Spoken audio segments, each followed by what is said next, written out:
Today, in Audiobooks for Me, we are going to listen to Moby Dick, or The Whale, by Herman Melville. This book is divided in 6 videos. This is Part 3. We hope you enjoy it. Chapter 43.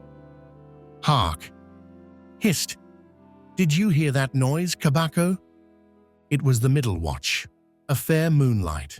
The seamen were standing in a cordon, extending from one of the freshwater butts in the waist to the scuttle-butt near the taffrail. In this manner, they passed the buckets to fill the scuttle-butt. Standing, for the most part, on the hallowed precincts of the quarter-deck, they were careful not to speak or rustle their feet. From hand to hand, the buckets went in the deepest silence, only broken by the occasional flap of a sail and the steady hum of the unceasingly advancing keel. It was in the midst of this repose that Archie, one of the cordon, whose post was near the after hatches, whispered to his neighbor, a cholo, the words above. "Hist! Did you hear that noise, Kabako?" "Take the bucket, will ye, Archie?" "What noise do you mean?" "There it is again. Under the hatches. Don't you hear it? A cough. It sounded like a cough." "Cough be damned. Pass along that return bucket."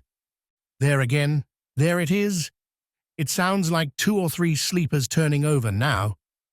"Caramba! Have done, shipmate, will ye? It's the 3 soaked biscuits ye eat for supper turning over inside of ye. Nothing else. Look to the bucket." "Say what you will, shipmate. I've sharp ears." "Aye, you are the chap, ain't ye, that heard the hum of the old Quakeress's knitting needles 50 miles at sea from Nantucket?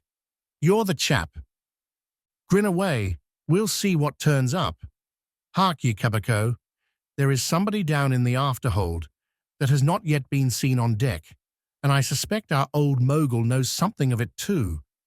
I heard Stubb tell Flask, one morning watch, that there was something of that sort in the wind. Tish, the bucket. Chapter 44. The Chart. Had you followed Captain Ahab down into his cabin after the squall that took place on the night succeeding that wild ratification of his purpose with his crew, you would have seen him go to a locker in the transom and, bringing out a large, wrinkled roll of yellowish sea charts, spread them before him on his screwed-down table. Then, seating himself before it, you would have seen him intently study the various lines and shadings which there met his eye, and with slow but steady pencil trace additional courses over spaces that before were blank. At intervals, he would refer to piles of old logbooks beside him, wherein were set down the seasons and places in which on various former voyages of various ships sperm whales had been captured or seen. While thus employed, the heavy pewter lamp suspended in chains over his head continually rocked with the motion of the ship, and forever threw shifting gleams and shadows of lines upon his wrinkled brow, till it almost seemed that while he himself was marking out lines and courses on the wrinkled charts, some invisible pencil was also tracing lines and courses upon the deeply marked chart of his forehead. But it was not this night in particular that in the solitude of his cabin, Ahab thus pondered over his charts. Almost every night they were brought out. Almost every night some pencil marks were effaced and others were substituted. For with the charts of all 4 oceans before him, Ahab was threading a maze of currents and eddies, with a view to the more certain accomplishment of that monomaniac thought of his soul. Now, to anyone not fully acquainted with the ways of the Leviathans, it might seem an absurdly hopeless task thus to seek out one solitary creature in the unhooped oceans of this planet. But not so did it seem to Ahab, who knew the sets of all tides and currents, and thereby calculating the driftings of the sperm whale's food, and also calling to mind the regular, ascertained seasons for hunting him in particular latitudes, could arrive at reasonable surmises, almost approaching to certainties, concerning the timeliest day to be upon this or that ground in search of his prey. So assured, indeed, is the fact concerning the periodicalness of the sperm whales resorting to given waters that many hunters believe that could he be closely observed and studied throughout the world, were the logs for one voyage of the entire whale fleet carefully collated, then the migrations of the sperm whale would be found to correspond in invariability to those of the herring shoals or the flights of swallows. On this hint, attempts have been made to construct elaborate migratory charts of the sperm whale.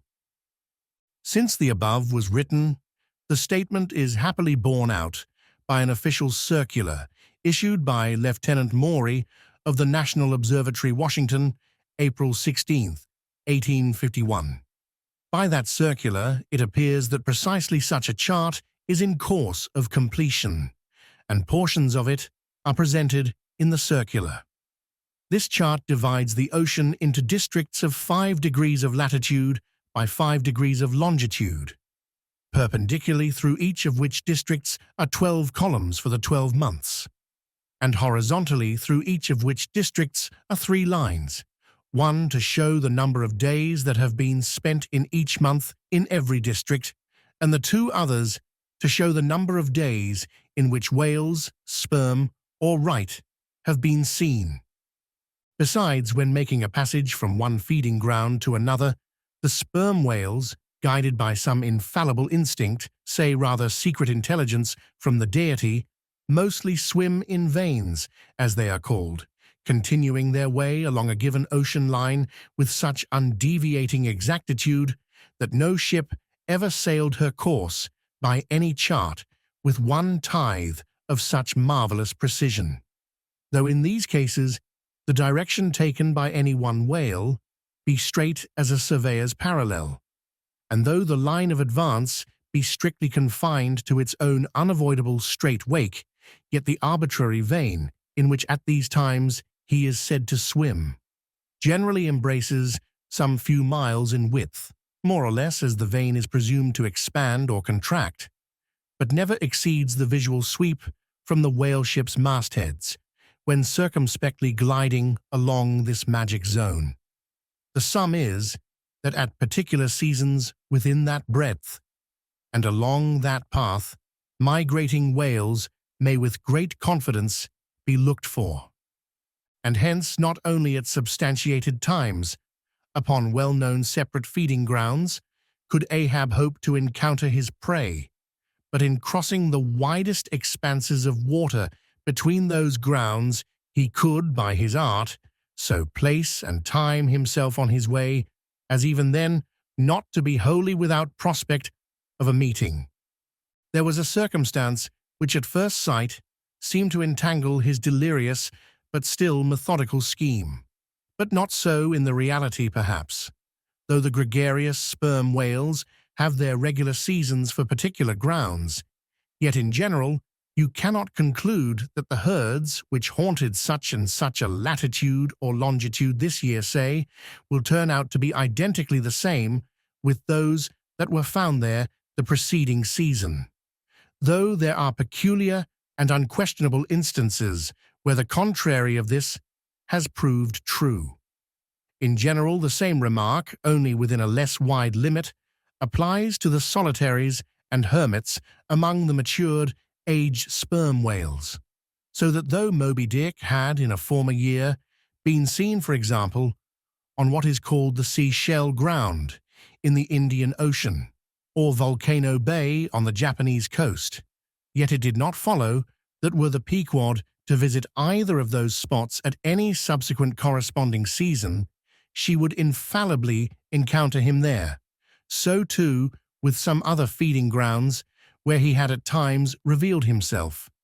But all these seemed only his casual stopping places and ocean inns, so to speak, not his places of prolonged abode, and where Ahab's chances of accomplishing his object have hitherto been spoken of, allusion has only been made to whatever wayside antecedent extra prospects were his, ere a particular set time or place were attained, when all possibilities would become probabilities, and, as Ahab fondly thought, every possibility the next thing to a certainty.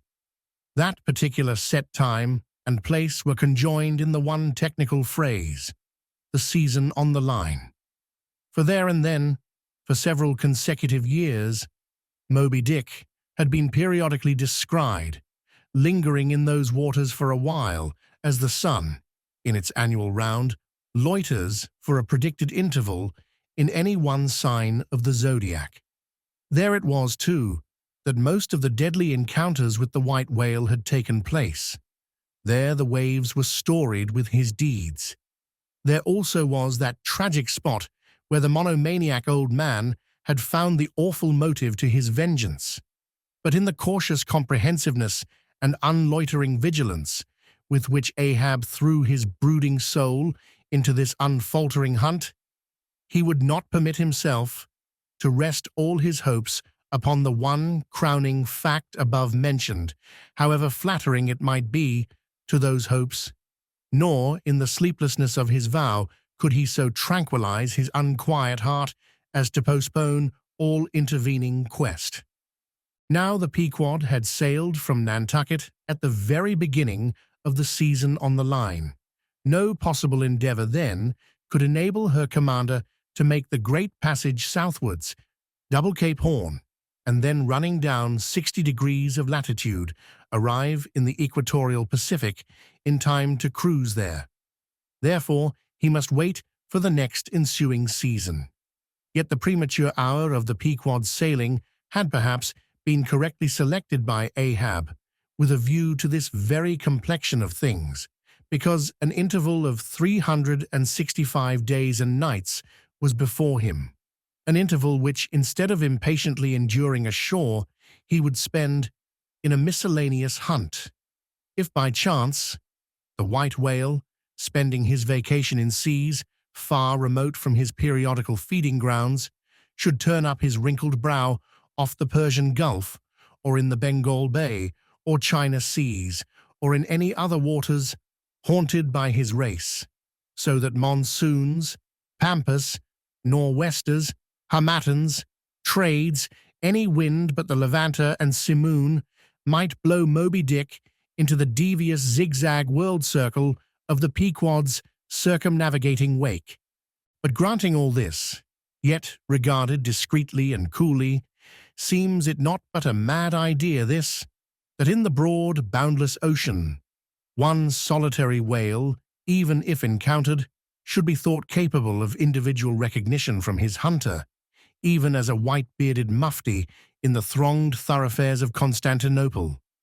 Yes, for the peculiar snow-white brow of Moby Dick and his snow-white hump could not but be unmistakable. And have I not tallied the whale? Ahab would mutter to himself, as after poring over his charts, till long after midnight he would throw himself back in reveries, tallied him, and shall he escape? His broad fins are bored and scalloped out like a lost sheep's ear. And here his mad mind would run on in a breathless race, till a weariness and faintness of pondering came over him, and in the open air of the deck he would seek to recover his strength. Ah, God! What trances of torments does that man endure who is consumed with one unachieved revengeful desire? He sleeps with clenched hands and wakes with his own bloody nails in his palms. Often, when forced from his hammock by exhausting and intolerably vivid dreams of the night, which, resuming his own intense thoughts through the day, carried them on amid a clashing of frenzies, and whirled them round and round and round in his blazing brain, till the very throbbing of his life-spot became insufferable anguish. And when, as was sometimes the case, these spiritual throes in him heaved his being up from its base, and a chasm seemed opening in him, from which forked flames and lightning shot up, and accursed fiends beckoned him to leap down among them. When this hell in himself yawned beneath him, a wild cry would be heard through the ship, and with glaring eyes, Ahab would burst from his stateroom as though escaping from a bed that was on fire. Yet these perhaps, instead of being the unsuppressible symptoms of some latent weakness or fright at his own resolve, were but the plainest tokens of its intensity. For at such times, crazy Ahab, the scheming, unappeasedly steadfast hunter of the white whale, this Ahab that had gone to his hammock, was not the agent that so caused him to burst from it in horror again. The latter was the eternal living principle or soul in him, and in sleep, being for the time dissociated from the characterizing mind which at other times employed it for its outer vehicle or agent, it spontaneously sought escape from the scorching contiguity of the frantic thing, of which, for the time, it was no longer an integral. But as the mind does not exist unless leagued with the soul, therefore it must have been that, in Ahab's case, yielding up all his thoughts and fancies to his one supreme purpose, that purpose, by its own sheer inveteracy of will, forced itself against gods and devils into a kind of self-assumed, independent being of its own, nay, could grimly live and burn, while the common vitality to which it was conjoined fled horror-stricken from the unbidden and unfathered birth. Therefore, the tormented spirit that glared out of bodily eyes, when what seemed Ahab rushed from his room, was for the time but a vacated thing, a formless, somnambulistic being, a ray of living light, to be sure, but without an object to color, and therefore a blankness in itself. God help thee, old man, thy thoughts have created a creature in thee, and he whose intense thinking thus makes him a Prometheus, a vulture, feeds upon that heart forever. That vulture, the very creature he creates. Chapter 45. The Affidavit. So far as what there may be of a narrative in this book, and indeed, as indirectly touching one or two very interesting and curious particulars in the habits of sperm whales, the foregoing chapter, in its earlier part, is as important a one as will be found in this volume, but the leading matter of it requires to be still further and more familiarly enlarged upon, in order to be adequately understood, and moreover, to take away any incredulity which a profound ignorance of the entire subject may induce in some minds, as to the natural verity of the main points of this affair. I care not to perform this part of my task methodically, but shall be content to produce the desired impression by separate citations of items practically or reliably known to me as a whaleman, and from these citations, I take it, the conclusion aimed at will naturally follow of itself. First, I have personally known 3 instances where a whale, after receiving a harpoon, has effected a complete escape, and after an interval, in one instance of 3 years, has been again struck by the same hand and slain, when the 2 irons, both marked by the same private cipher, have been taken from the body.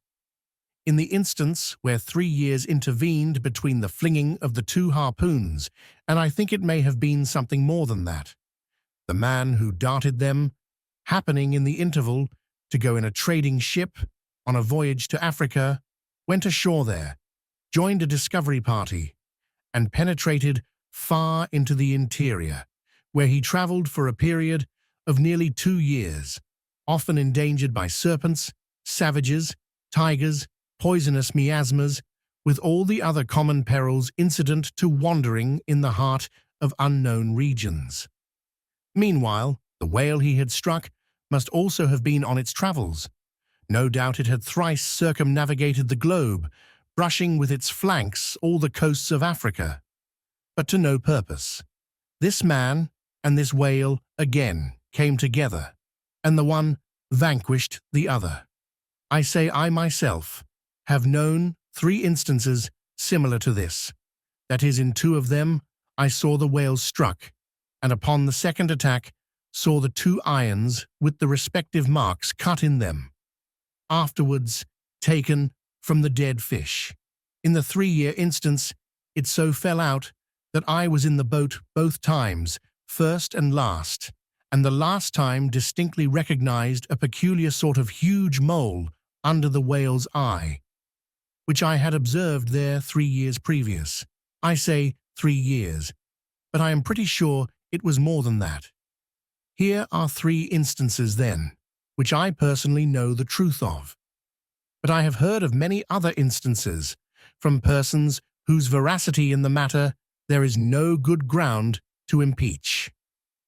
Secondly, it is well known in the sperm whale fishery, however ignorant the world ashore may be of it, that there have been several memorable historical instances where a particular whale in the ocean has been at distant times and places popularly cognizable.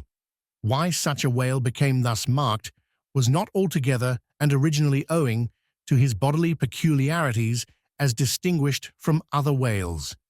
For however peculiar in that respect any chance whale may be, they soon put an end to his peculiarities by killing him and boiling him down into a peculiarly valuable oil. No, the reason was this, that from the fatal experiences of the fishery there hung a terrible prestige of perilousness about such a whale as there did about Rinaldo Rinaldini, insomuch that most fishermen were content to recognize him by merely touching their tarpaulins when he would be discovered lounging by them on the sea without seeking to cultivate a more intimate acquaintance. Like some poor devils ashore that happen to know an irascible great man, they make distant unobtrusive salutations to him in the street, lest if they pursued the acquaintance further, they might receive a summary thump for their presumption. But not only did each of these famous whales enjoy great individual celebrity, nay, you may call it an ocean-wide renown, not only was he famous in life, and now is immortal in forecastle stories after death, but he was admitted into all the rights, privileges, and distinctions of a name, had as much a name indeed as Cambyses or Caesar. Was it not so, O Timor Tom? Thou famed Leviathan, scarred like an iceberg, who so long didst lurk in the oriental straits of that name, whose spout was oft seen from the palmy beach of Ombay. Was it not so, O New Zealand Jack, thou terror of all cruisers that crossed their wakes in the vicinity of the Tattoo Land? Was it not so, O Morquan, King of Japan, whose lofty jet, they say, at times assumed the semblance of a snow-white cross against the sky? Was it not so, O Don Miguel, thou Chilean whale, marked like an old tortoise with mystic hieroglyphics upon the back? In plain prose, here are 4 whales, as well known to the students of cetacean history as Marius or Scylla to the classic scholar. But this is not all. New Zealand, Tom and Don Miguel, after at various times creating great havoc among the boats of different vessels, were finally gone in quest of, systematically hunted out, chased and killed by valiant whaling captains who heaved up their anchors with that express object as much in view as in setting out through the Narragansett woods. Captain Butler of old had it in his mind to capture that notorious murderous savage, Anawan, the headmost warrior of the Indian King Philip. I do not know where I can find a better place than just here to make mention of 1 or 2 other things which to me seem important, as in printed form, establishing in all respects the reasonableness of the whole story of the white whale, more especially the catastrophe, for this is one of those disheartening instances where truth requires full as much bolstering as error. So ignorant are most landsmen of some of the plainest and most palpable wonders of the world, that without some hints touching the plain facts, historical and otherwise, of the fishery, they might scout at Moby Dick as a monstrous fable, or still worse and more detestable, a hideous and intolerable allegory. First, though most men have some vague, flitting ideas of the general perils of the grand fishery, yet they have nothing like a fixed, vivid conception of those perils and the frequency with which they recur. One reason perhaps is that not 1 in 50 of the actual disasters and deaths by casualties in the fishery ever finds a public record at home, however transient and immediately forgotten that record. Do you suppose that that poor fellow there, who this moment perhaps caught by the whale line off the coast of New Guinea, is being carried down to the bottom of the sea by the sounding Leviathan, do you suppose that that poor fellow's name will appear in the newspaper obituary you will read tomorrow at your breakfast? No, because the mails are very irregular between here and New Guinea. In fact, did you ever hear what might be called regular news, direct or indirect, from New Guinea? Yet I tell you that upon one particular voyage which I made to the Pacific, among many others, we spoke 30 different ships, every one of which had had a death by a whale, some of them more than one, and 3 that had each lost a boat's crew. For God's sake, be economical with your lamps and candles. Not a gallon you burn, but at least 1 drop of man's blood was spilled for it.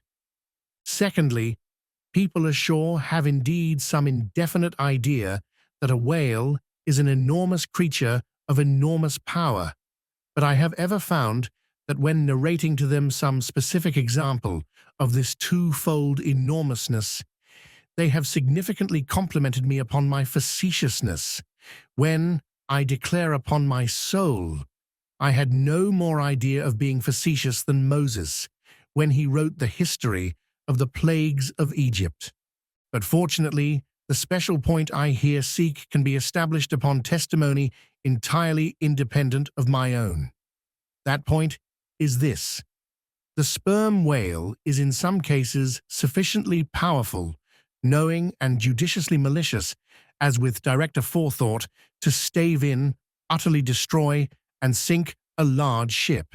And what is more, the sperm whale has done it. First, in the year 1820, the ship Essex, Captain Pollard of Nantucket, was cruising in the Pacific Ocean. One day she saw spouts, lowered her boats, and gave chase to a shoal of sperm whales. Ere long, several of the whales were wounded, when suddenly a very large whale escaping from the boats issued from the shoal and bore directly down upon the ship. Dashing his forehead against her hull, he so stove her in that in less than 10 minutes she settled down and fell over. Not a surviving plank of her has been seen since. After the severest exposure, part of the crew reached the land in their boats. Being returned home at last, Captain Pollard once more sailed for the Pacific in command of another ship, but the gods shipwrecked him again upon unknown rocks and breakers. For the second time, his ship was utterly lost, and forthwith, forswearing the sea, he has never tempted it since. At this day, Captain Pollard is a resident of Nantucket. I have seen Owen Chase, who was chief mate of the Essex at the time of the tragedy. I have read his plain and faithful narrative. I have conversed with his son, and all this within a few miles of the scene of the catastrophe. The following are extracts from Chase's narrative. Every fact seemed to warrant me in concluding that it was anything but chance which directed his operations. He made 2 several attacks upon the ship at a short interval between them, both of which, according to their direction, were calculated to do us the most injury by being made ahead and thereby combining the speed of the 2 objects for the shock, to effect which the exact manoeuvres which he made were necessary. His aspect was most horrible, and such as indicated resentment and fury.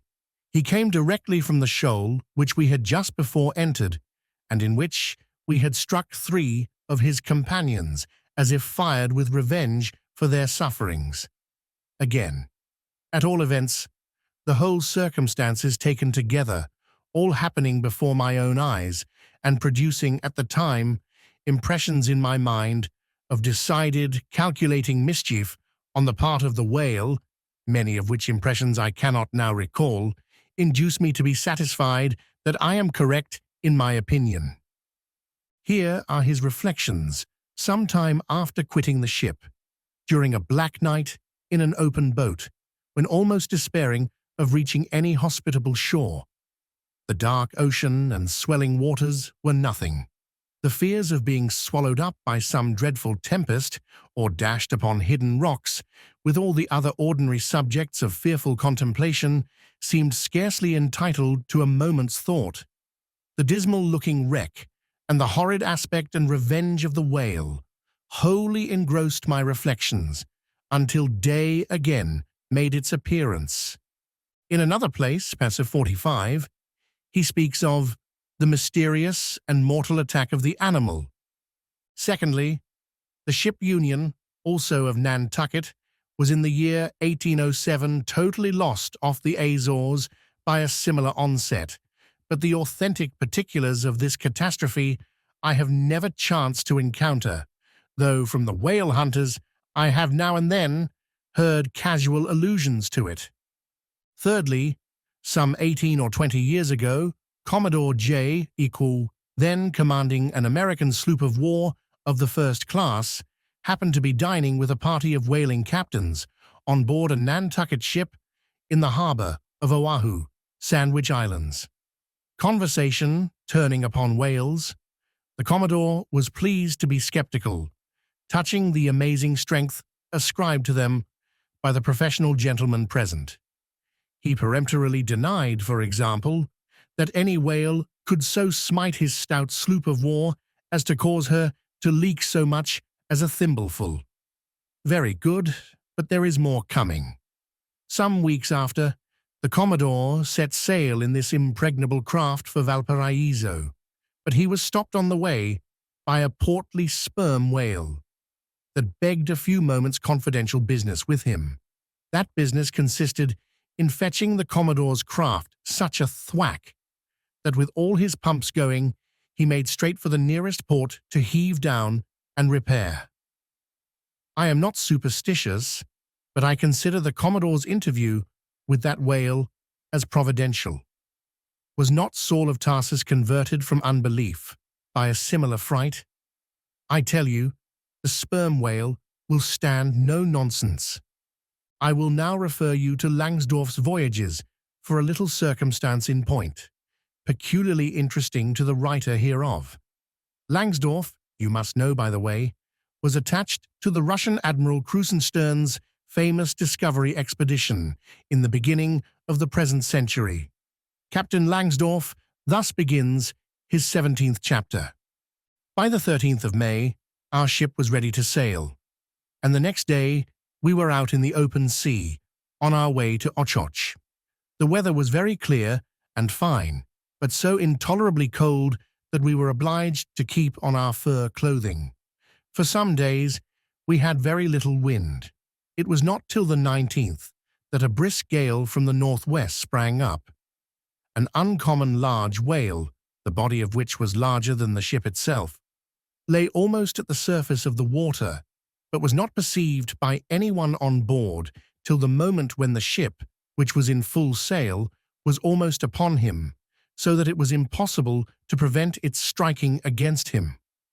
We were thus placed in the most imminent danger, as this gigantic creature, setting up its back, raised the ship 3 feet at least out of the water.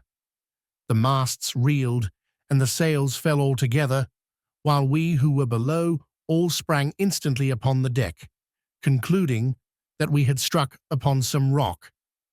Instead of this, we saw the monster sailing off with the utmost gravity and solemnity. Captain de Wolfe applied immediately to the pumps to examine whether or not the vessel had received any damage from the shock, but we found that very happily it had escaped entirely uninjured. Now the Captain de Wolfe here alluded to as commanding the ship in question is a New Englander, who, after a long life of unusual adventures as a sea captain, this day resides in the village of Dorchester near Boston. I have the honor of being a nephew of his. I have particularly questioned him concerning this passage in Langsdorff. He substantiates every word. The ship, however, was by no means a large one. A Russian craft built on the Siberian coast and purchased by my uncle after bartering away the vessel in which he sailed from home. In that up-and-down, manly book of old-fashioned adventure, so full, too, of honest wonders, The Voyage of Lionel Wafer, one of Ancient Dampier's old chums, I found a little matter set down so like that just quoted from Langsdorff that I cannot forbear inserting it here for a corroborative example, if such be needed. Lionel, it seems, was on his way to John Ferdinando, as he calls the modern Juan Fernandez. In our way thither, he says, about 4 o'clock in the morning, when we were about 150 leagues from the main of America, our ship felt a terrible shock, which put our men in such consternation that they could hardly tell where they were or what to think, but everyone began to prepare for death. And indeed, the shock was so sudden and violent that we took it for granted the ship had struck against a rock. But when the amazement was a little over, we cast the lead and sounded, but found no ground. The suddenness of the shock made the guns leap in their carriages, and several of the men were shaken out of their hammocks. Captain Davis, who lay with his head on a gun, was thrown out of his cabin. Lionel then goes on to impute the shock to an earthquake, and seems to substantiate the imputation by stating that a great earthquake somewhere about that time did actually do great mischief along the Spanish land. But I should not much wonder if, in the darkness of that early hour of the morning, the shock was after all caused by an unseen whale vertically bumping the hull from beneath. I might proceed with several more examples, one way or another known to me, of the great power and malice at times of the sperm whale. In more than one instance, he has been known not only to chase the assailing boats back to their ships, but to pursue the ship itself, and long withstand all the lances hurled at him from its decks. The English ship Pussy Hall can tell a story on that head, and as for his strength, let me say that there have been examples where the lines attached to a running sperm whale have, in a calm, been transferred to the ship and secured there, the whale towing her great hull through the water as a horse walks off with a cart. Again, it is very often observed that if the sperm whale, once struck, is allowed time to rally, he then acts, not so often with blind rage, as with willful, deliberate designs of destruction to his pursuers. Nor is it without conveying some eloquent indication of his character, that upon being attacked, he will frequently open his mouth and retain it in that dread expansion for several consecutive minutes. But I must be content with only one more and a concluding illustration, a remarkable and most significant one, by which you will not fail to see that not only is the most marvelous event in this book corroborated by plain facts of the present day, but that these marvels, like all marvels, are mere repetitions of the ages, so that for the millionth time we say Amen with Solomon. Verily, there is nothing new under the sun. In the 6th Christian century lived Procopius, a Christian magistrate of Constantinople, in the days when Justinian was emperor and Belisarius general. As many know, he wrote the history of his own times, a work every way of uncommon value. By the best authorities, he has always been considered a most trustworthy and unexaggerating historian, except in some one or two particulars not at all affecting the matter presently to be mentioned. Now, in this history of his, Procopius mentions that during the term of his prefecture at Constantinople, a great sea monster was captured in the neighboring Propontis, or Sea of Marmora, after having destroyed vessels at intervals in those waters for a period of more than 50 years. A fact thus set down in substantial history cannot easily be gainsaid, nor is there any reason it should be. Of what precise species this sea monster was is not mentioned, but as he destroyed ships, as well as for other reasons, he must have been a whale, and I am strongly inclined to think a sperm whale, and I will tell you why. For a long time, I fancied that the sperm whale had been always unknown in the Mediterranean and the deep waters connecting with it. Even now, I am certain that those seas are not, and perhaps never can be, in the present constitution of things, a place for his habitual gregarious resort. But further investigations have recently proved to me that in modern times there have been isolated instances of the presence of the sperm whale in the Mediterranean. I am told, on good authority, that on the Barbary coast, a Commodore Davis of the British Navy found the skeleton of a sperm whale. Now, as a vessel of war readily passes through the Dardanelles, hence a sperm whale could, by the same route, pass out of the Mediterranean into the Propontis. In the Propontis, as far as I can learn, none of that peculiar substance called brit is to be found, the aliment of the right whale. But I have every reason to believe that the food of the sperm whale, squid or cuttlefish, lurks at the bottom of that sea, because large creatures, but by no means the largest of that sort, have been found at its surface. If, then, you properly put these statements together and reason upon them a bit, you will clearly perceive that according to all human reasoning, Procopius's sea monster, that for half a century stove the ships of a Roman emperor, must in all probability have been a sperm whale. Chapter 46. Surmises. Though consumed with the hot fire of his purpose, Ahab, in all his thoughts and actions, ever had in view the ultimate capture of Moby Dick.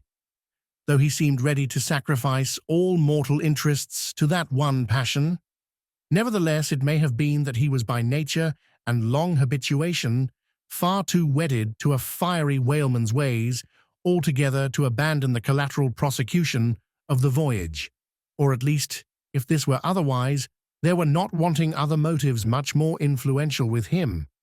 It would be refining too much, perhaps, even considering his monomania, to hint that his vindictiveness towards the white whale might have possibly extended itself, in some degree, to all sperm whales, and that the more monsters he slew by so much, the more he multiplied the chances that each subsequently encountered whale would prove to be the hated one he hunted. But if such an hypothesis be indeed exceptionable, there were still additional considerations which, though not so strictly according with the wildness of his ruling passion, yet were by no means incapable of swaying him. To accomplish his object, Ahab must use tools, and of all tools used in the shadow of the moon, men are most apt to get out of order. He knew, for example, that however magnetic his ascendancy in some respects was over Starbuck, yet that ascendancy did not cover the complete spiritual man any more than mere corporeal superiority involves intellectual mastership. For to the purely spiritual, the intellectual but stand in a sort of corporeal relation. Starbuck's body and Starbuck's coerced will were Ahab's, so long as Ahab kept his magnet at Starbuck's brain.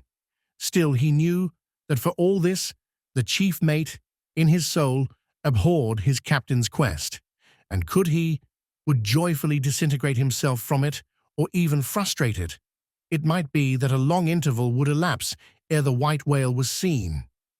During that long interval, Starbuck would ever be apt to fall into open relapses of rebellion against his captain's leadership, unless some ordinary, prudential, circumstantial influences were brought to bear upon him.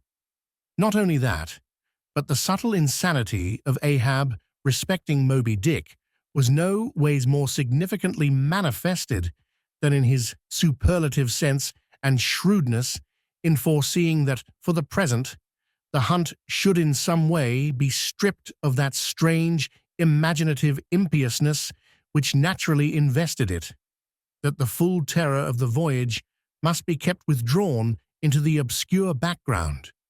For few men's courage is proof against protracted meditation unrelieved by action, that when they stood their long night watches, his officers and men must have some nearer things to think of than Moby Dick. For however eagerly and impetuously the savage crew had hailed the announcement of his quest, yet all sailors of all sorts are more or less capricious and unreliable. They live in the varying outer weather, and they inhale its fickleness, and when retained for any object remote and blank in the pursuit, however promissory of life and passion, in the end, it is above all things requisite that temporary interests and employments should intervene and hold them healthily suspended for the final dash. Nor was Ahab unmindful of another thing. In times of strong emotion, mankind disdain all base considerations, but such times are evanescent. The permanent constitutional condition of the manufactured man, thought Ahab, is sordidness, granting that the white whale fully incites the hearts of this my savage crew, and playing round their savageness even breeds a certain generous knight-errantism in them. Still, while for the love of it they give chase to Moby Dick, they must also have food for their more common, daily appetites. For even the high-lifted and chivalric crusaders of old times were not content to traverse 2,000 miles of land to fight for their holy sepulchre, without committing burglaries, picking pockets, and gaining other pious perquisites by the way. Had they been strictly held to their one final and romantic object, that final and romantic object, too many would have turned from in disgust. I will not strip these men, thought Ahab, of all hopes of cash. Aye, cash. They may scorn cash now, but let some months go by, and no perspective promise of it to them, and then this same quiescent cash all at once mutinying in them. This same cash would soon cashier Ahab. Nor was there wanting still another precautionary motive more related to Ahab personally, having impulsively, it is probable, and perhaps somewhat prematurely revealed, the prime but private purpose of the Pequod's voyage. Ahab was now entirely conscious that, in so doing, he had indirectly laid himself open to the unanswerable charge of usurpation. And with perfect impunity, both moral and legal, his crew, if so disposed, and to that end competent, could refuse all further obedience to him, and even violently wrest from him the command. From even the barely hinted imputation of usurpation and the possible consequences of such a suppressed impression gaining ground, Ahab must, of course, have been most anxious to protect himself. That protection could only consist in his own predominating brain and heart and hand, backed by a heedful, closely calculating attention to every minute atmospheric influence which it was possible for his crew to be subjected to. For all these reasons then, and others perhaps too analytic to be verbally developed here, Ahab plainly saw that he must still in a good degree continue true to the natural, nominal purpose of the Pequod's voyage, observe all customary usages, and not only that, but force himself to evince all his well-known passionate interest in the general pursuit of his profession. Be all this as it may, his voice was now often heard, hailing the three mastheads and admonishing them to keep a bright lookout and not omit reporting even a porpoise. This vigilance was not long without reward. Chapter 47. The Mapmaker. It was a cloudy, sultry afternoon. The seamen were lazily lounging about the decks, or vacantly gazing over into the lead-coloured waters. Queequeg and I were mildly employed weaving what is called a sword mat for an additional lashing to our boat. So still and subdued, and yet somehow preluding, was all the scene, and such an incantation of reverie lurked in the air that each silent sailor seemed resolved into his own invisible self. I was the attendant, or page of Queequeg, while busy at the mat. As I kept passing and repassing the filling or woof of marline between the long yarns of the warp, using my own hand for the shuttle, and as Queequeg, standing sideways, ever and anon slid his heavy oaken sword between the threads and idly looking off upon the water, carelessly and unthinkingly drove home every yarn. I say so strange a dreaminess did there then reign all over the ship and all over the sea, only broken by the intermitting dull sound of the sword, that it seemed as if this were the loom of time, and I myself were a shuttle mechanically weaving and weaving away at the fates. There lay the fixed threads of the warp subject to but one single, ever-returning, unchanging vibration, and that vibration merely enough to admit of the crosswise interblending of other threads with its own. This warp seemed necessity, and here thought I, with my own hand, I ply my own shuttle and weave my own destiny into these unalterable threads. Meantime, Queequeg's impulsive, indifferent sword, sometimes hitting the woof slantingly, or crookedly, or strongly, or weakly, as the case might be, and by this difference, in the concluding blow, producing a corresponding contrast in the final aspect of the completed fabric. This savage's sword, thought I, which thus finally shapes and fashions both warp and woof. This easy, indifferent sword must be chance, aye, chance, free will, and necessity, nowise incompatible, all interweavingly working together. The straight warp of necessity, not to be swerved from its ultimate course, its every alternating vibration indeed only tending to that. Free will, still free to ply her shuttle between given threads, and chance, though restrained in its play within the right lines of necessity, and sideways in its motions directed by free will, though thus prescribed to by both, chance by turns rules either, and has the last featuring blow at events. Thus we were weaving and weaving away, when I started at a sound so strange, long-drawn, and musically wild and unearthly, that the ball of free will dropped from my hand, and I stood gazing up at the clouds, whence that voice dropped like a wing. High aloft in the cross-trees was that mad gay header, Tashtego. His body was reaching eagerly forward, his hand stretched out like a wand, and at brief sudden intervals he continued his cries. To be sure, the same sound was that very moment perhaps being heard all over the seas, from hundreds of whalemen's lookouts, perched as high in the air, but from few of those lungs could that accustomed old cry have derived such a marvelous cadence as from Tashtego the Indian's. As he stood hovering over you, half suspended in air, so wildly and eagerly peering towards the horizon, you would have thought him some prophet or seer, beholding the shadows of fate, and by those wild cries announcing their coming. There she blows, there, she blows, she blows. Where away? On the lee beam, about 2 miles off. A school of them. Instantly all was commotion. The sperm whale blows as a clock ticks with the same undeviating and reliable uniformity, and thereby whalemen distinguish this fish from other tribes of his genus. There go flukes, was now the cry from Tashtego, and the whales disappeared. Quick, steward, cried Ahab, time, time. Doughboy hurried below glanced at the watch, and reported the exact minute to Ahab. The ship was now kept away from the wind, and she went gently rolling before it. Tashtego reporting that the whales had gone down heading to leeward, we confidently looked to see them again directly in advance of our bows.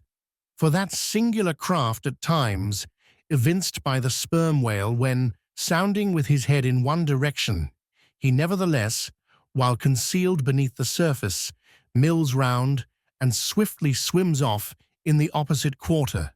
This deceitfulness of his could not now be in action, for there was no reason to suppose that the fish seen by Tashtego had been in any way alarmed, or indeed knew at all of our vicinity. One of the men selected for shipkeepers, that is, those not appointed to the boats, by this time relieved the Indian at the main mast head.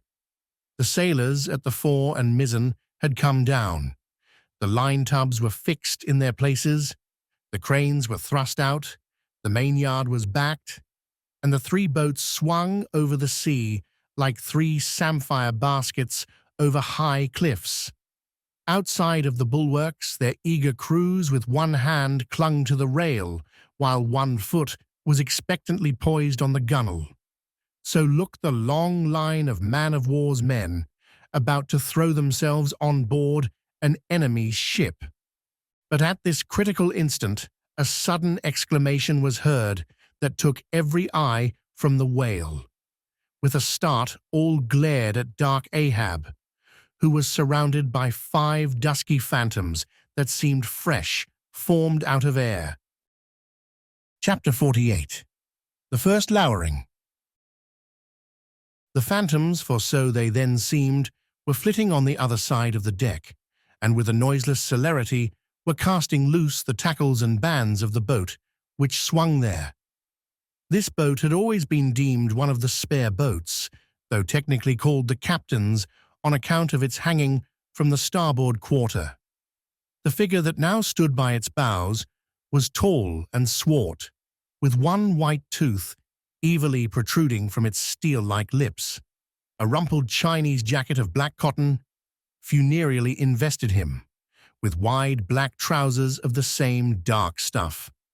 But strangely crowning this ebonness was a glistening white plaited turban, the living hair braided and coiled round and round upon his head. Less swart in aspect, the companions of this figure were of that vivid, tiger-yellow complexion, peculiar to some of the aboriginal natives of the Manilas, a race notorious for a certain diabolism of subtlety, and by some honest white mariners supposed to be the paid spies and secret confidential agents on the water of the devil, their lord, whose counting-room they supposed to be elsewhere. While yet the wondering ship's company were gazing upon these strangers, Ahab cried out to the white-turbaned old man at their head, "All ready there, Fedallah?" "Ready," was the half-hissed reply. "Lower away, then. D'ye hear?" shouting across the deck. "Lower away there, I say." Such was the thunder of his voice, that spite of their amazement, the men sprang over the rail. The sheaves whirled round in the blocks. With a wallow, the 3 boats dropped into the sea, while, with a dexterous, off-handed daring, unknown in any other vocation, the sailors, goat-like, leaped down the rolling ship's side into the tossed boats below. Hardly had they pulled out from under the ship's lee, when a 4th keel, coming from the windward side, pulled round under the stern and showed the 5 strangers rowing Ahab, who, standing erect in the stern, loudly hailed Starbuck, Stubb, and Flask to spread themselves widely so as to cover a large expanse of water. But with all their eyes again riveted upon the swart Fedallah and his crew, the inmates of the other boats obeyed not the command. "Captain Ahab," said Starbuck. "Spread yourselves," cried Ahab. "Give way, all 4 boats. Thou, Flask, pull out more to leeward." "Aye, aye, sir," cheerily cried little King Post, sweeping round his great steering oar. "Lay back," addressing his crew. "There, There again. There she blows right ahead, boys. Lay back. Never heed yonder yellow boys, Archie. Oh, I don't mind 'em, sir, said Archie. I knew it all before now. Didn't I hear 'em in the hold? And didn't I tell Cabaco hear of it? What say ye, Cabaco? They are stowaways, Mr. Flask. Pull, pull, my fine hearts alive.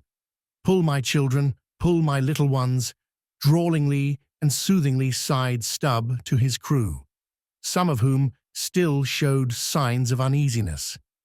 Why don't you break your backbones, my boys? What is it you stare at? Those chaps in yonder boat? Tut! They are only 5 more hands come to help us. Never mind from where, the more the merrier. Pull then, do pull, never mind the brimstone. Devils are good fellows enough. So, there you are now. That's the stroke for £1,000. That's the stroke to sweep the stakes. Hurrah for the gold cup of sperm oil, my heroes. 3 cheers, men, all hearts alive. Easy, easy. Don't be in a hurry. Don't be in a hurry. Why don't you snap your oars, you rascals? Bite something, you dogs. So, then. Softly, softly. That's it, long and strong. Give way there, give way. The devil fetch ye ragamuffin rapscallions. Ye are all asleep. Stop snoring, ye sleepers, and pull. Pull, will ye? Pull, can't ye? Pull, won't ye? Why in the name of gudgeons and ginger cakes don't ye pull? Pull and break something. Pull and start your eyes out. Here, whipping out the sharp knife from his girdle. Every mother's son of ye draw his knife, and pull with the blade between his teeth. That's it.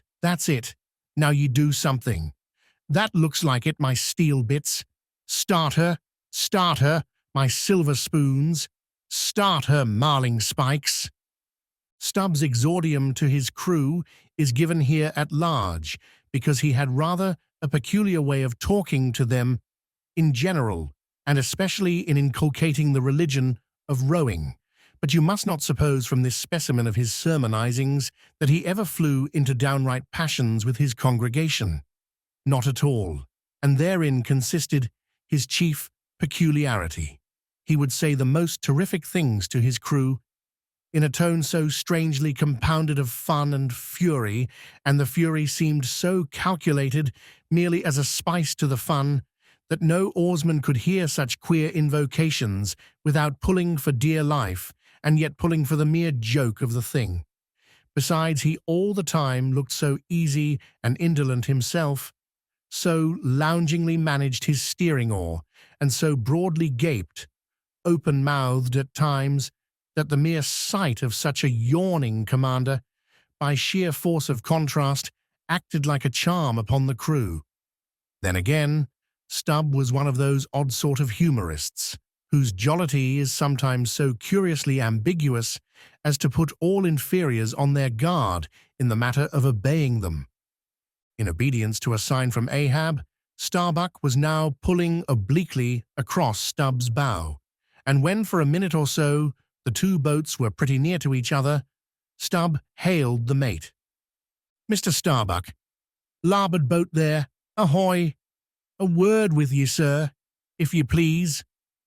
"Hallo," returned Starbuck, turning round not a single inch as he spoke, still earnestly but whisperingly urging his crew, his face set like a flint from Stubb's. "What think ye of those yellow boys, sir? Smuggled on board somehow before the ship sailed. Strong boys," in a whisper to his crew. Then speaking out loud again, "A sad business, Mr. Stubb. Seethe her, my lads. But never mind, Mr. Stubb, all for the best. Let all your crew pull strong, come what will. Spring, my men, spring. There's hogsheads of sperm ahead, Mr. Stubb, and that's what ye came for. Pull, my boys. Sperm's the play. This at least is duty and profit hand in hand." "Aye, I thought as much," soliloquized Stubb, when the boats diverged. "As soon as I clapped eye on 'em, I thought so. Aye, and that's what he went into the afterhold for so often, as Doughboy long suspected. They were hidden down there, the white whales at the bottom of it. Well, well, so be it. Can't be helped. All right. Give way, men. It ain't the white whale today. Give way. Now, the advent of these outlandish strangers at such a critical instant as the lowering of the boats from the deck, this had not unreasonably awakened a sort of superstitious amazement in some of the ship's company. But Archie's fancied discovery, having some time previous got abroad among them, though indeed not credited then, this had in some small measure prepared them for the event. It took off the extreme edge of their wonder. And so, what with all this and Stubbs' confident way of accounting for their appearance, they were for the time freed from superstitious surmisings, though the affair still left abundant room for all manner of wild conjectures as to dark Ahab's precise agency in the matter from the beginning. For me, I silently recalled the mysterious shadows I had seen creeping on board the Pequod during the dim Nantucket dawn, as well as the enigmatical hintings of the unaccountable Elijah. Meantime, Ahab, out of hearing of his officers, having sided the furthest to windward, was still ranging ahead of the other boats, a circumstance bespeaking how potent a crew was pulling him. Those tiger-yellow creatures of his seemed all steel and whalebone. Like 5 trip hammers, they rose and fell with regular strokes of strength, which periodically started the boat along the water like a horizontal burst boiler out of a Mississippi steamer.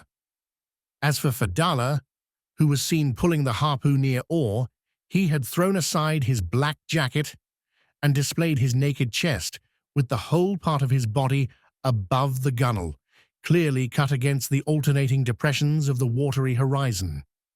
While at the other end of the boat, Ahab, with one arm like a fencer's, thrown half backward into the air, as if to counterbalance any tendency to trip, Ahab was seen steadily managing his steering oar as in 1,000 boat lowerings ere the white whale had torn him. All at once the outstretched arm gave a peculiar motion, and then remained fixed, while the boat's 5 oars were seen simultaneously peaked. Boat and crew sat motionless on the sea. Instantly the 3 spread boats in the rear paused on their way. The whales had irregularly settled bodily down into the blue, thus giving no distantly discernible token of the movement, though from his closer vicinity Ahab had observed it. "Every man look out along his oars," cried Starbuck. "Thou, Queequeg, stand up." Nimbly springing up on the triangular raised box in the bow, the savage stood erect there, and with intensely eager eyes gazed off towards the spot where the chase had last been descried. Likewise upon the extreme stern of the boat, where it was also triangularly platformed level with the gunwale, Starbuck himself was seen coolly and adroitly balancing himself to the jerking tossings of his chip of a craft, and silently eyeing the vast blue eye of the sea. Not very far distant Flask's boat was also lying breathlessly still, its commander recklessly standing upon the top of the loggerhead, a stout sort of post rooted in the keel and rising some 2 feet above the level of the stern platform. It is used for catching turns with the whale line. Its top is not more spacious than the palm of a man's hand, and standing upon such a base as that, Flask seemed perched at the masthead of some ship which had sunk to all but her trucks. But Little Kingpost was small and short, and at the same time Little Kingpost was full of a large and tall ambition, so that this loggerhead standpoint of his did by no means satisfy Kingpost. "I can't see 3 seas off. Tip us up an oar there, and let me on to that." Upon this Daggoo, with either hand upon the gunwale to steady his way, swiftly slid aft, and then erecting himself volunteered his lofty shoulders for a pedestal. Good a masthead as any, sir. Will you mount? That I will, and thank ye very much, my fine fellow. Only I wish you 50 feet taller. Whereupon, planting his feet firmly against two opposite planks of the boat, the gigantic Negro, stooping a little, presented his flat palm to Flask's foot, and then putting Flask's hand on his hearse-plumed head, and bidding him spring, as he himself should toss, with one dexterous fling, landed the little man high and dry on his shoulders. And here was Flask now standing, Daggoo with one lifted arm furnishing him with a breastband to lean against and steady himself by. At any time, it is a strange sight to the tyro to see with what wondrous habitude of unconscious skill the whaleman will maintain an erect posture in his boat, even when pitched about by the most riotously perverse and cross-running seas. Still more strange to see him giddily perched upon the loggerhead itself, under such circumstances.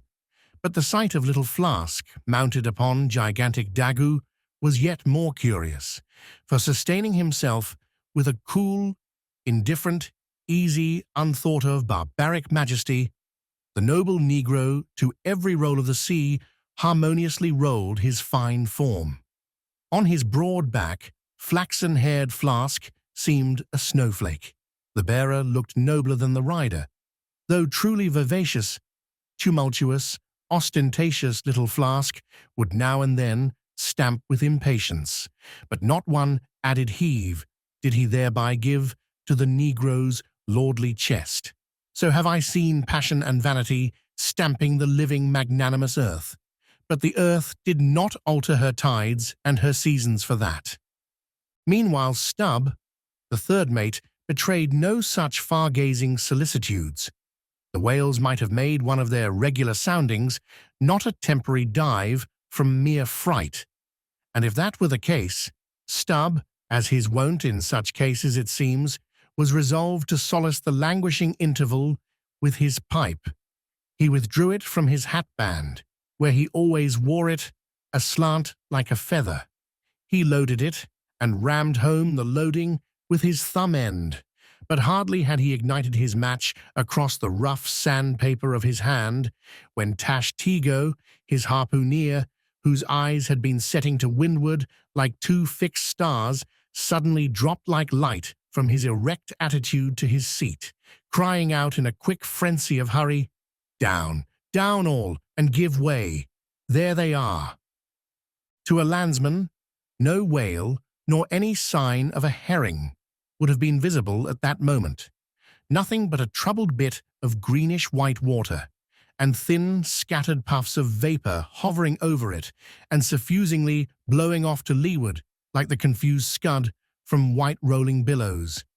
The air around suddenly vibrated and tingled as it were, like the air over intensely heated plates of iron. Beneath this atmospheric waving and curling, and partially beneath a thin layer of water, also the whales were swimming. Seen in advance of all the other indications, the puffs of vapor they spouted seemed their forerunning couriers and detached flying outriders. All four boats were now in keen pursuit of that one spot of troubled water and air, but it bade fair to outstrip them. It flew on and on, as a mass of interblending bubbles borne down a rapid stream from the hills. "Pull, pull, my good boys," said Starbuck, in the lowest possible but intensest concentrated whisper to his men, while the sharp, fixed glance from his eyes darted straight ahead of the bow, almost seemed as two visible needles in two unerring binnacle compasses. He did not say much to his crew, though, nor did his crew say anything to him. Only the silence of the boat was at intervals startlingly pierced by one of his peculiar whispers, now harsh with command, now soft with entreaty. How different the loud little king-post! "Sing out and say something, my hearties. Roar and pull, my thunderbolts. Beach me on their blackbacks, boys. Only do that for me, and I'll sign over to you my Martha's Vineyard plantation boys, including wife and children boys. Lay me on, O Lord, Lord. But I shall go stark, staring mad. See that white water. And so shouting, he pulled his hat from his head and stamped up and down on it. Then picking it up, flirted it far off upon the sea, and finally fell to rearing and plunging in the boat's stern like a crazed colt from the prairie. Look at that chap now, philosophically drawled Stubb, who, with his unlighted short pipe, mechanically retained between his teeth at a short distance, followed after. He's got fits, that Flask has. Fits? Yes, give him fits, that's the very word. Pitch fits into 'em. Merrily, merrily, hearts alive. Pudding for supper, you know. Merry's the word. Pull, babes, pull, sucklings, pull all. But what the devil are you hurrying about? Softly, softly, and steadily, my men. Only pull, and keep pulling. Nothing more. Crack all your backbones, and bite your knives in two. That's all. Take it easy. Why don't you take it easy, I say, and burst all your livers and lungs? But what it was that inscrutable Ahab said to that tiger-yellow crew of his, these were words best omitted here, for you live under the blessed light of the evangelical land.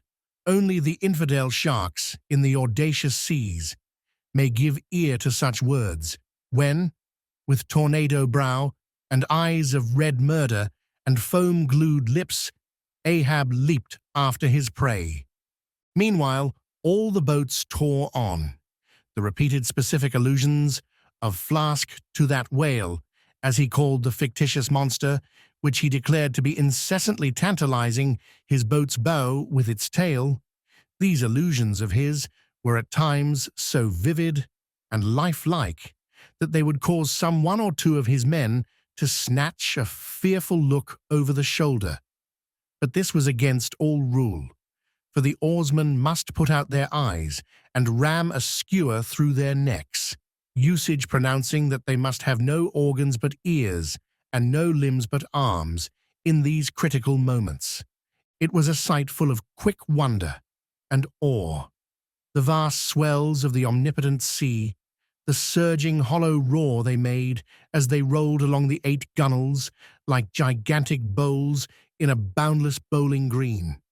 The brief suspended agony of the boat, as it would tip for an instant on the knife-like edge of the sharper waves that almost seemed threatening to cut it in two.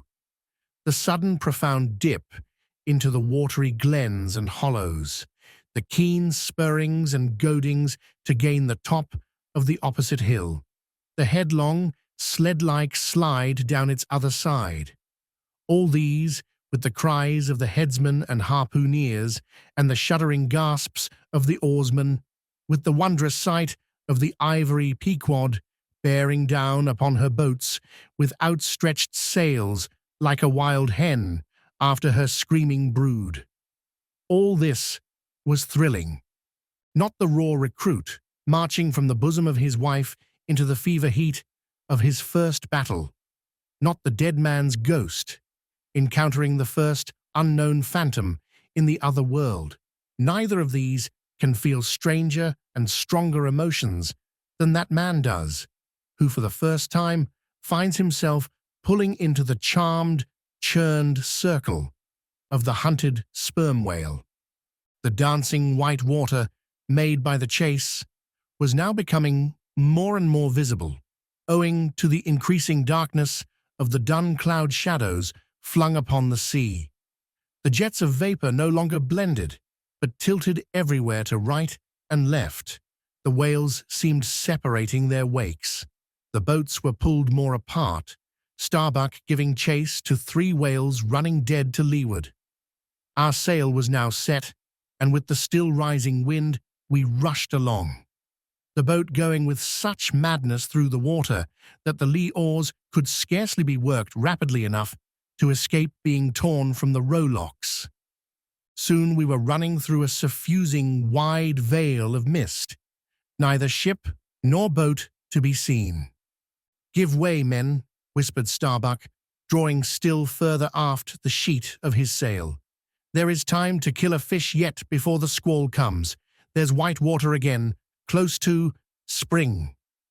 Soon after, two cries in quick succession on each side of us denoted that the other boats had got fast, but hardly were they overheard, when with a lightning-like, hurtling whisper, Starbuck said, "Stand up!" And Queequeg, harpoon in hand, sprang to his feet.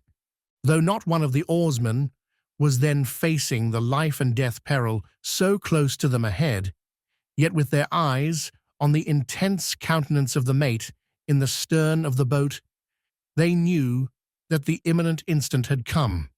They heard, too, an enormous wallowing sound as of 50 elephants stirring in their litter. Meanwhile, the boat was still booming through the mist, the waves curling and hissing around us like the erected crests of enraged serpents. "That's his hump. There, give it to him," whispered Starbuck. A short, rushing sound leaped out of the boat. It was the darted iron of Queequeg. Then all in one welded commotion came an invisible push from astern, while forward the boat seemed striking on a ledge. The sail collapsed and exploded. A gush of scalding vapor shot up nearby. Something rolled and tumbled like an earthquake beneath us. The whole crew were half suffocated as they were tossed helter-skelter into the white curdling cream of the squall. Squall, whale, and harpoon had all blended together, and the whale, merely grazed by the iron, escaped. Though completely swamped, the boat was nearly unharmed. Swimming round it, we picked up the floating oars, and lashing them across the gunwale, tumbled back to our places. There we sat up to our knees in the sea, the water covering every rib and plank, so that to our downward-gazing eyes, the suspended craft seemed a coral boat grown up to us from the bottom of the ocean. The wind increased to a howl, the waves dashed their bucklers together, the whole squall roared, forked, and crackled around us like a white fire upon the prairie in which, unconsumed, we were burning. Immortal in these jaws of death, in vain we hailed the other boats, as well roar to the live coals down the chimney of a flaming furnace as hail those boats in that storm. Meanwhile, the driving scud, rack, and mist grew darker with the shadows of night. No sign of the ship could be seen. The rising sea forbade all attempts to bail out the boat. The oars were useless as propellers, performing now the office of life preservers. So, cutting the lashing of the waterproof match keg, after many failures, Starbuck contrived to ignite the lamp in the lantern, then stretching it on a waif pole, handed it to Queequeg as the standard-bearer of this forlorn hope. There, then, he sat, holding up that imbecile candle, in the heart of that almighty forlornness.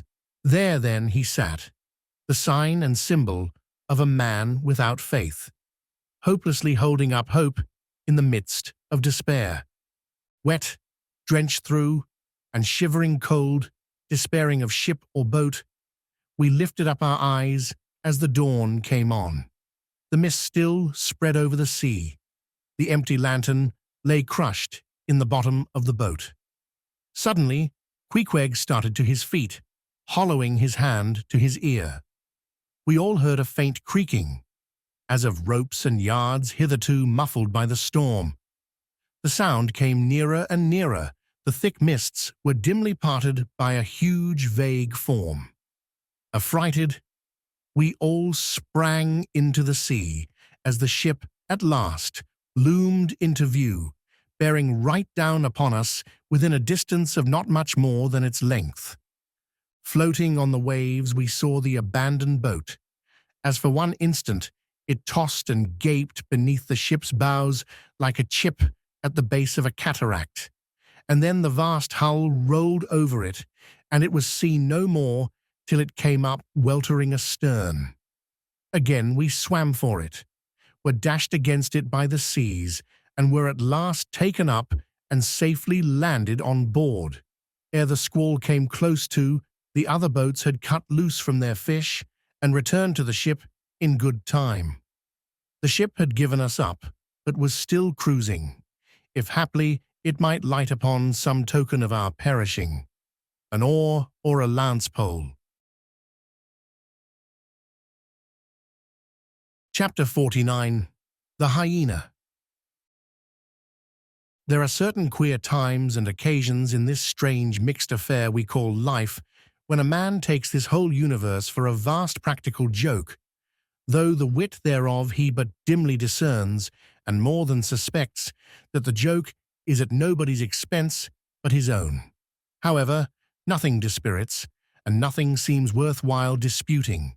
He bolts down all events, all creeds and beliefs and persuasions, all hard things visible and invisible, never mind how knobby, as an ostrich of potent digestion gobbles down bullets and gun-flints. And as for small difficulties and worryings, prospects of sudden disaster, peril of life and limb, all these, and death itself, seem to him only sly, good-natured hits and jolly punches in the side bestowed by the unseen and unaccountable old joker. That odd sort of wayward mood I am speaking of comes over a man only in some time of extreme tribulation. It comes in the very midst of his earnestness, so that what just before might have seemed to him a thing most momentous now seems but a part of the general joke. There is nothing like the perils of whaling to breed this free and easy sort of genial, desperado philosophy, and with it I now regarded this whole voyage of the Pequod, and the great white whale its object. "Queequeg," said I, when they had dragged me, the last man, to the deck, and I was still shaking myself in my jacket to fling off the water. "Queequeg, my fine friend, does this sort of thing often happen?" Without much emotion, though soaked through just like me, he gave me to understand that such things did often happen. "Mr. Stubb," said I, turning to that worthy, who, buttoned up in his oil jacket, was now calmly smoking his pipe in the rain, "Mr. Stubb, I think I have heard you say that of all whalemen you ever met, our chief mate, Mr. Starbuck, is by far the most careful and prudent. I suppose, then, that going plump on a flying whale with your sail set in a foggy squall is the height of a whaleman's discretion." "Certain. I've lowered for whales from a leaking ship in a gale off Cape Horn." "Mr. Flask," said I, turning to little King Post, who was standing close by, "you are experienced in these things, and I am not. Will you tell me whether it is an unalterable law in this fishery, Mr. Flask, for an oarsman to break his own back pulling himself back foremost into death's jaws?" "Can't you twist that smaller?" said Flask. "Yes, that's the law. I should like to see a boat's crew backing water up to a whale face foremost. Ha, ha, ha! The whale would give them squint for squint, mind that." Here, then, from three impartial witnesses, I had a deliberate statement of the entire case. Considering, therefore, that squalls and capsizings in the water and consequent bivouacs on the deep were matters of common occurrence in this kind of life, considering that at the superlatively critical instant of going on to the whale, I must resign my life into the hands of him who steered the boat.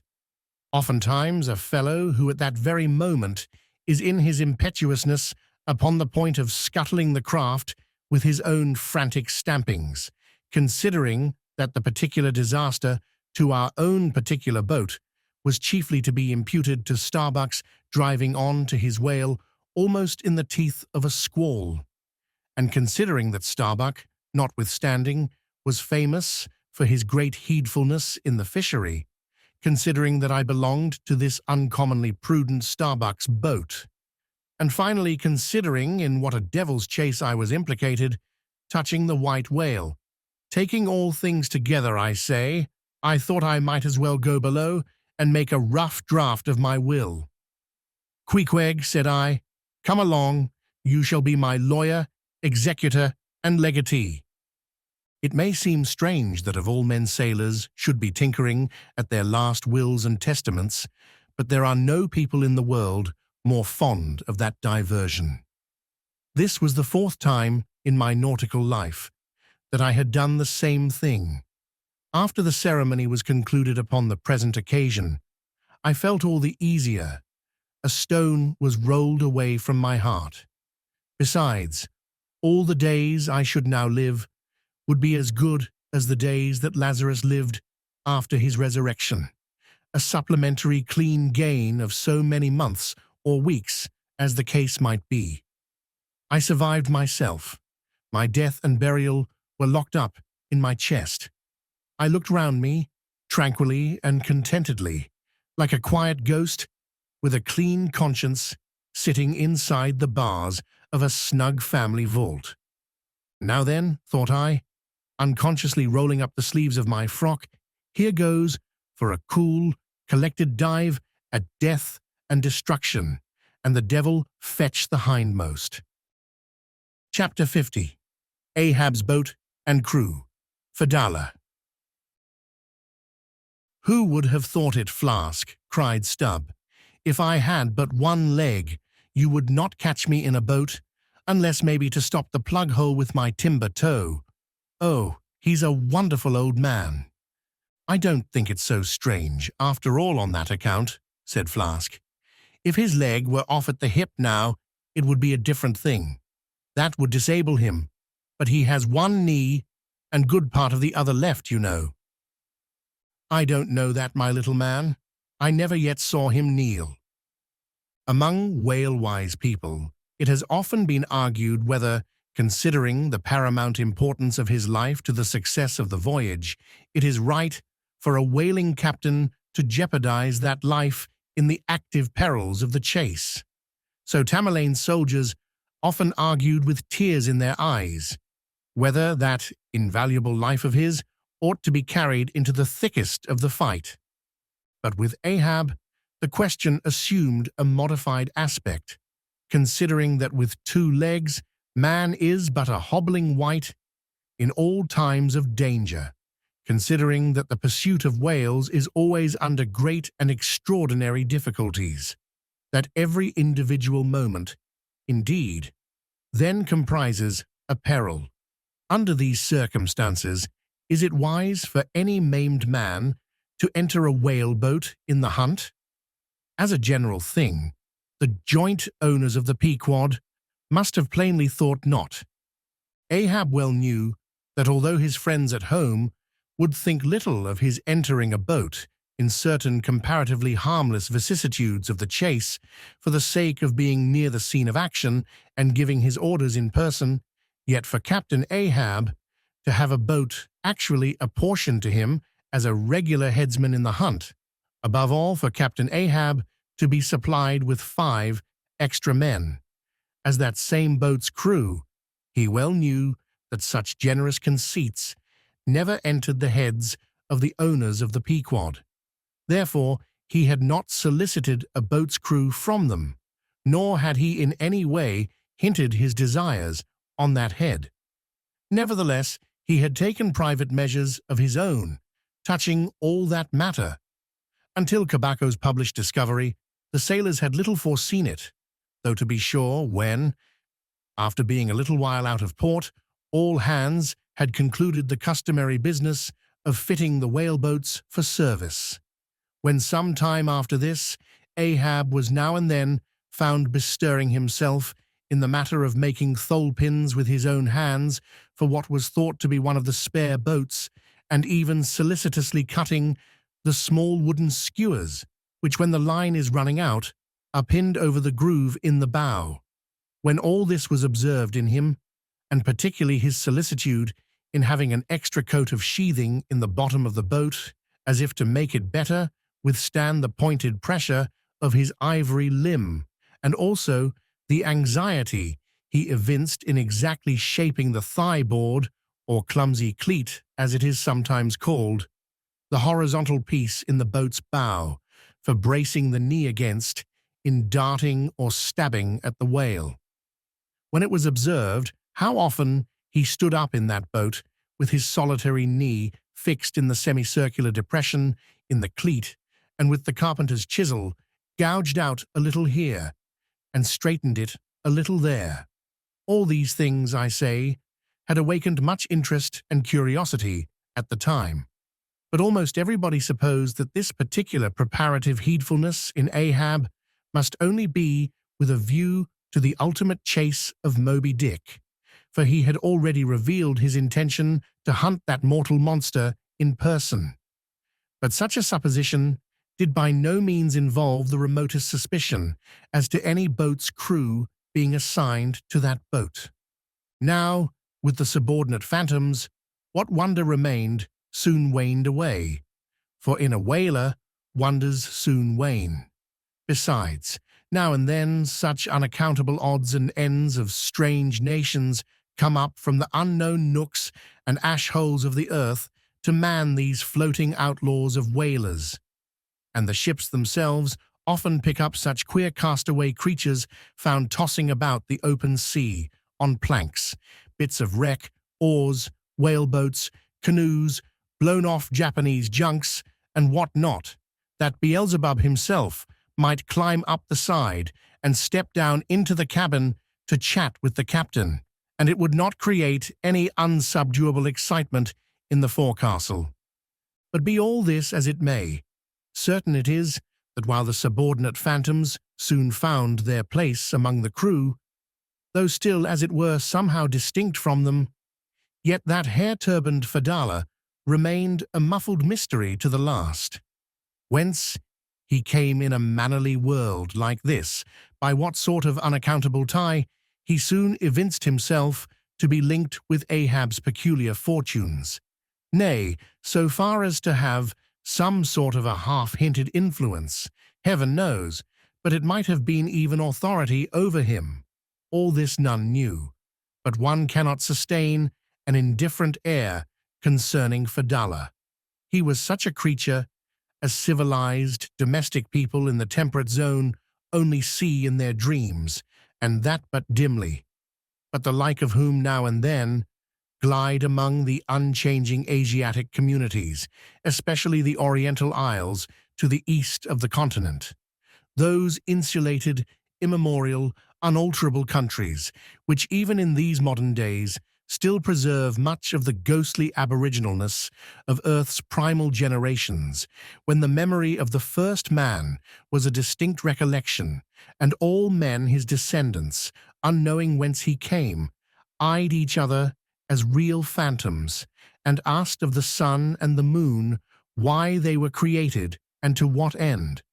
When, though, according to Genesis, the angels indeed consorted with the daughters of men, the devils also, and the uncanonical rabbins, indulged in mundane amours. Chapter 51. The Spirit Spout. Days, weeks passed, and under easy sail, the ivory Pequod had slowly swept across 4 several cruising grounds, that off the Azores, off the Cape de Verde, on the Plate, so called, being off the mouth of the Rio de la Plata, and the Carroll Ground, an unstaked, watery locality, southerly from St. Helena.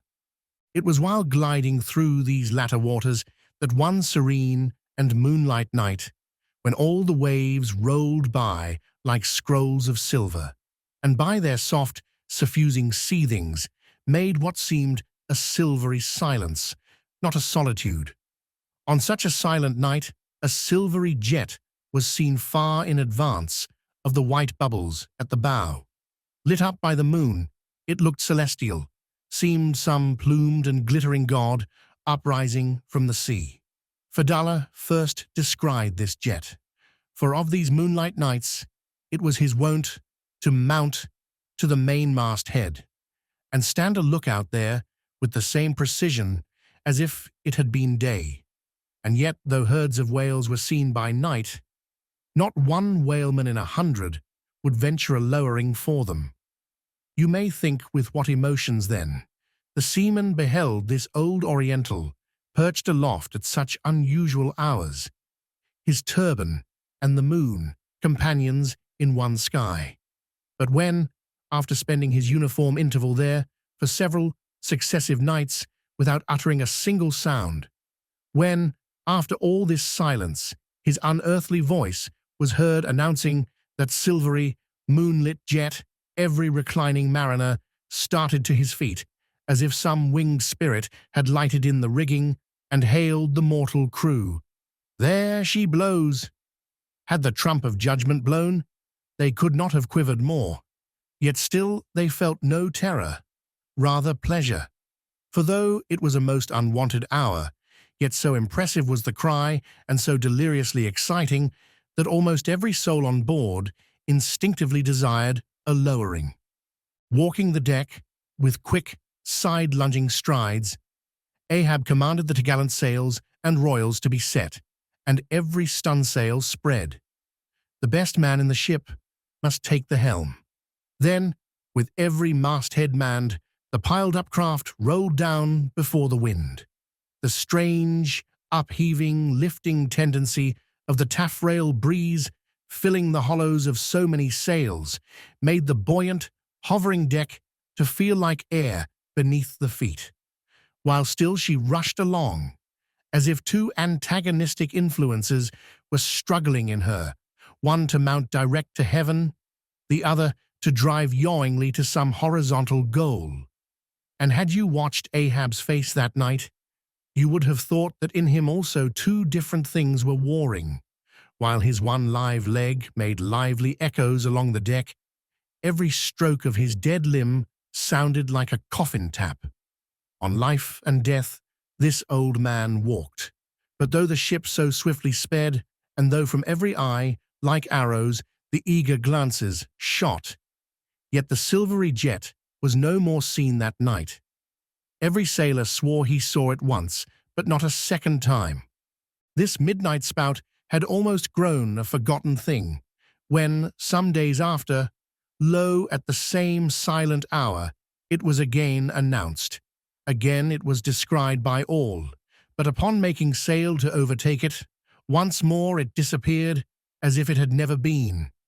And so it served us night after night, till no one heeded it but to wonder at it, mysteriously jetted into the clear moonlight or starlight as the case might be, disappearing again for one whole day, or 2 days, or 3, and somehow seeming at every distinct repetition to be advancing still further and further in our van. This solitary jet seemed forever alluring us on. Nor with the immemorial superstition of their race, and in accordance with the preternaturalness, as it seemed, which in many things invested the Pequod, were there wanting some of the seamen who swore that whenever and wherever descried, at however remote times or in however far apart latitudes and longitudes, that unnearable spout was cast by one self-same whale, and that whale Moby Dick. For a time there reigned, too, a sense of peculiar dread at this flitting apparition, as if it were treacherously beckoning us on and on, in order that the monster might turn round upon us and rend us at last in the remotest and most savage seas. These temporary apprehensions, so vague but so awful, derived a wondrous potency from the contrasting serenity of the weather, in which, beneath all its blue blandness, some thought there lurked a devilish charm, as for days and days we voyaged along, through seas so wearily, lonesomely mild, that all space, in repugnance to our vengeful errand, seemed vacating itself of life before our urn-like prow. But, at last, when turning to the eastward, the Cape winds began howling around us, and we rose and fell upon the long, troubled seas that are there. When the ivory-tusked Pequod sharply bowed to the blast, and gored the dark waves in her madness, till, like showers of silver chips, the foam flakes flew over her bulwarks. Then all this desolate vacuity of life went away, but gave place to sights more dismal than before. Close to our bows, Strange forms in the water darted hither and thither before us, while thick in our rear flew the inscrutable sea ravens, and every morning, perched on our stays, rows of these birds were seen, and spite of our hootings, for a long time obstinately clung to the hemp, as though they deemed our ship some drifting, uninhabited craft, a thing appointed to desolation, and therefore fit roosting place for their homeless selves, and heaved, still unrestingly heaved the black sea, as if its vast tides were a conscience, and the great mundane soul were in anguish and remorse for the long sin and suffering it had bred.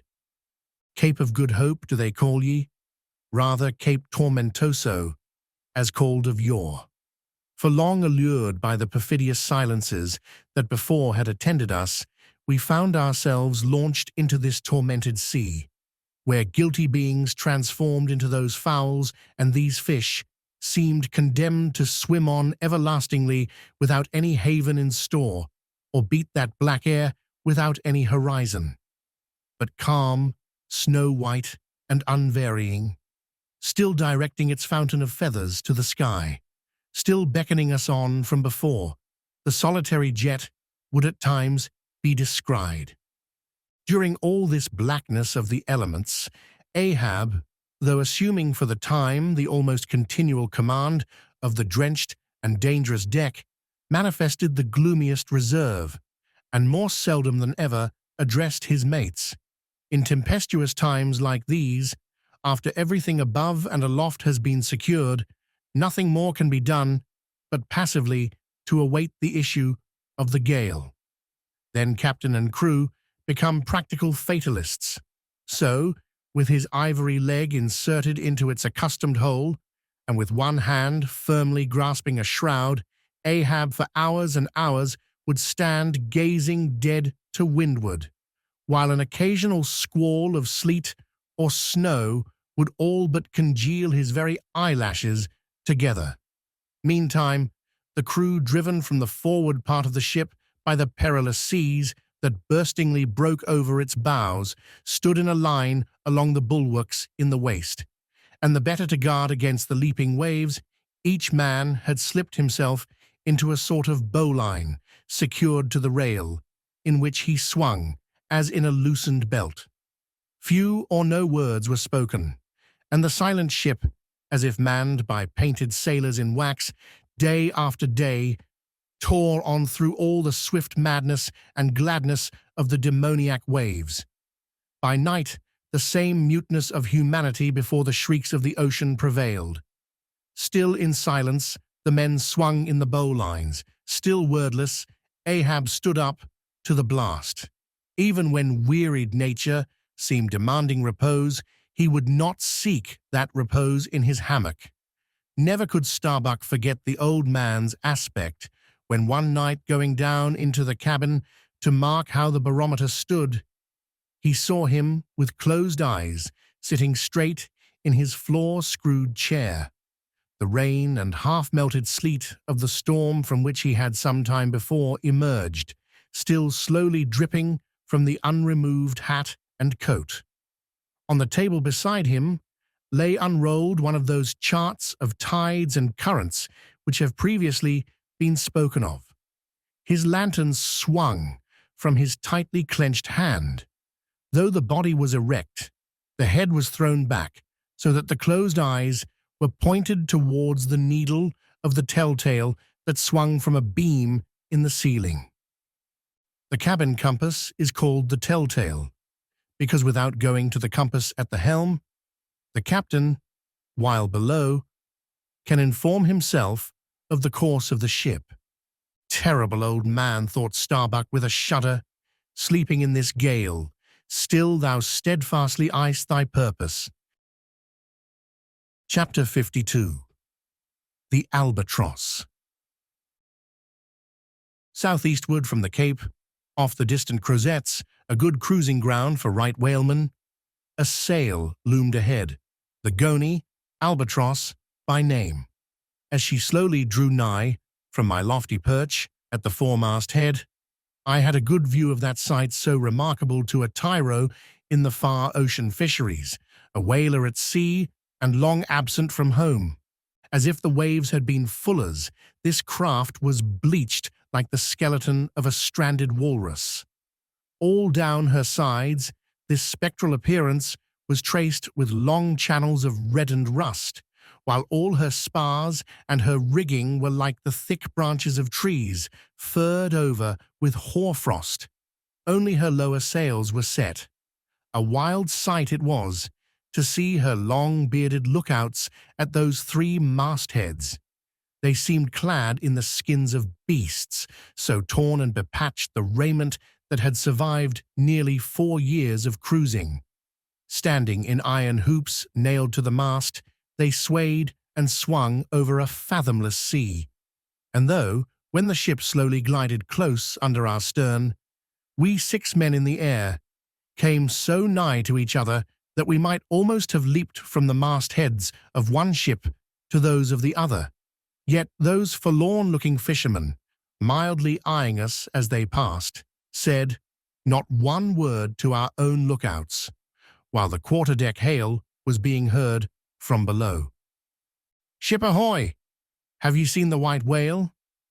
But as the strange captain, leaning over the pallid bulwarks, was in the act of putting his trumpet to his mouth, it somehow fell from his hand into the sea, and the wind now rising amain, he in vain strove to make himself heard without it. Meantime, his ship was still increasing the distance between, while in various silent ways, the seamen of the Pequod were evincing their observance of this ominous incident at the first mere mention of the white whale's name to another ship. Ahab for a moment paused. It almost seemed as though he would have lowered a boat to board the stranger, had not the threatening wind forbade. But taking advantage of his windward position, he again seized his trumpet, and knowing by her aspect that the stranger vessel was a Nantucketer and shortly bound home, he loudly hailed, "Ahoy there! This is the Pequod, bound round the world. Tell them to address all future letters to the Pacific Ocean, and this time 3 years, if I am not at home. Tell them to address them to—" At that moment the two wakes were fairly crossed, and instantly then, in accordance with their singular ways, shoals of small harmless fish, that for some days before had been placidly swimming by our side, darted away with what seemed shuddering fins, and ranged themselves fore and aft with the stranger's flanks. Though in the course of his continual voyagings, Ahab must often before have noticed a similar sight, yet to any monomaniac man, the various trifles capriciously carry meanings. "Swim away from me, do ye?" murmured Ahab, gazing over into the water. There seemed but little in the words, but the tone conveyed more of deep, helpless sadness than the insane old man had ever before evinced. But turning to the steersman, who thus far had been holding the ship in the wind to diminish her headway, he cried out in his old lion voice, "Up helm! Keep her off! Round the world! Round the world!" There is much in that sound to inspire proud feelings, but whereto does all that circumnavigation conduct? Only through numberless perils, to the very point whence we started, where those that we left behind secure were all the time before us. Were this world an endless plain, and by sailing eastward we could forever reach new distances, and discover sights more sweet and strange than any Cyclades or islands of King Solomon, then there were promise in the voyage. But in pursuit of those far mysteries we dream of, or in tormented chase of that demon phantom that sometime or other swims before all human hearts, while chasing such over this round globe, they either lead us on in barren mazes or midway leave us whelmed. Chapter 53. The Gam. The ostensible reason why Ahab did not go on board of the whaler we had spoken was this: the wind and sea betokened storms, But even had this not been the case, he would not after all perhaps have boarded her. Judging by his subsequent conduct on similar occasions, if so it had been that by the process of hailing he had obtained a negative answer to the question he put. For as it eventually turned out, he cared not to consort even for 5 minutes with any stranger captain, except he could contribute some of that information he so absorbingly sought. But all this might remain inadequately estimated were not something said here of the peculiar usages of whaling vessels when meeting each other in foreign seas, and especially on a common cruising ground. If two strangers crossing the Pine Barrens in New York State, or the equally desolate Salisbury Plain in England, if casually encountering each other in such inhospitable wilds, these twain, for the life of them, cannot well avoid a mutual salutation, and stopping for a moment to interchange the news, and perhaps sitting down for a while and resting in concert, then how much more natural that upon the illimitable Pine Barrens and Salisbury Plains of the sea, two whaling vessels descrying each other at the ends of the earth off lone Fanning's Island or the faraway King's Mills, how much more natural, I say, that under such circumstances these ships should not only interchange hails, but come into still closer, more friendly and sociable contact. And especially would this seem to be a matter of course in the case of vessels owned in one seaport, and whose captains, officers, and not a few of the men are personally known to each other, and consequently have all sorts of dear domestic things to talk about. For the long-absent ship, the outward bounder perhaps has letters on board. At any rate, she will be sure to let her have some papers of a date a year or two later than the last one on her blurred and thumb-worn files, and in return for that courtesy, the outward-bound ship would receive the latest whaling intelligence from the cruising ground to which she may be destined, a thing of the utmost importance to her. And in degree all this will hold true concerning whaling vessels crossing each other's track on the cruising ground itself, even though they are equally long absent from home. For one of them may have received a transfer of letters from some third and now far remote vessel, and some of those letters may be for the people of the ship she now meets. Besides, they would exchange the whaling news and have an agreeable chat. For not only would they meet with all the sympathies of sailors, but likewise with all the peculiar congenialities arising from a common pursuit and mutually shared privations and perils. Nor would difference of country make any very essential difference, that is, so long as both parties speak one language, as is the case with Americans and English.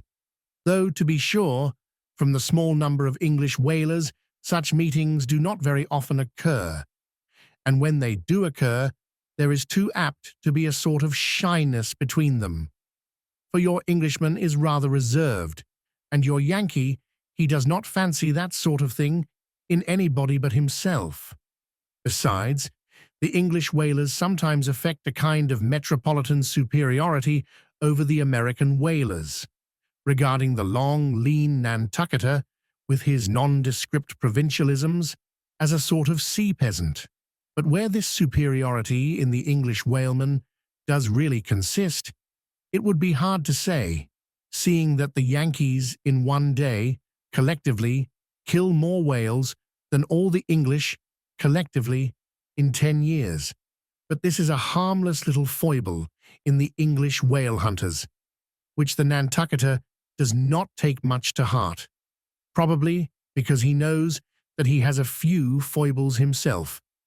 So then, we see that of all ships separately sailing the sea, the whalers have most reason to be sociable, and they are so, whereas some merchant ships crossing each other's wake in the mid-Atlantic will oftentimes pass on without so much as a single word of recognition, mutually cutting each other on the high seas, like a brace of dandies in Broadway, and all the time indulging, perhaps, in finical criticism upon each other's rig. As for men of war, when they chance to meet at sea, they first go through such a string of silly bowings and scrapings, such a ducking of ensigns, that there does not seem to be much right-down hearty goodwill and brotherly love about it at all. As touching slave ships meeting, why they are in such a prodigious hurry, they run away from each other as soon as possible.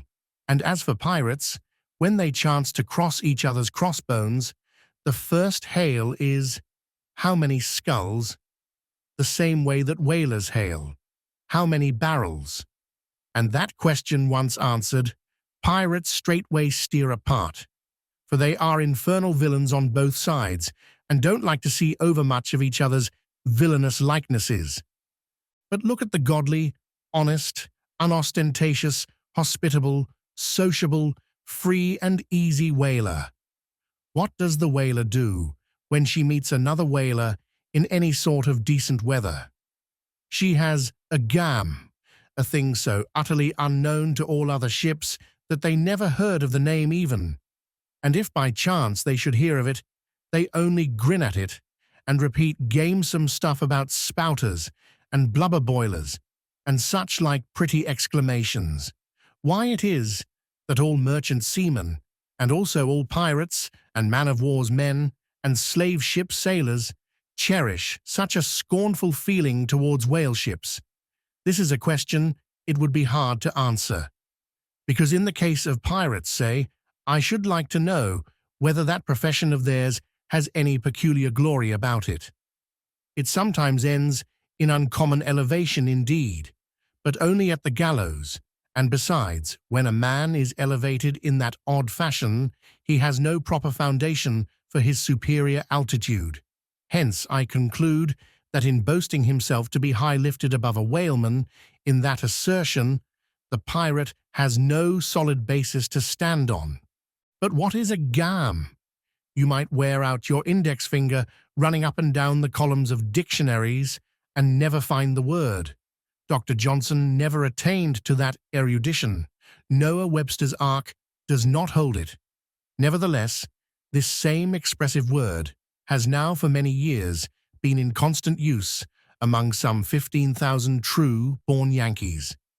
Certainly, it needs a definition and should be incorporated into the lexicon. With that view, let me learnedly define it. Gam. Noun. A social meeting of two or more whale ships, generally on a cruising ground. When, after exchanging hails, they exchange visits by boat's cruise, the two captains remaining, for the time, on board of one ship, and the two chief mates on the other. There is another little item about gamming which must not be forgotten here. All professions have their own little peculiarities of detail. So has the whale fishery.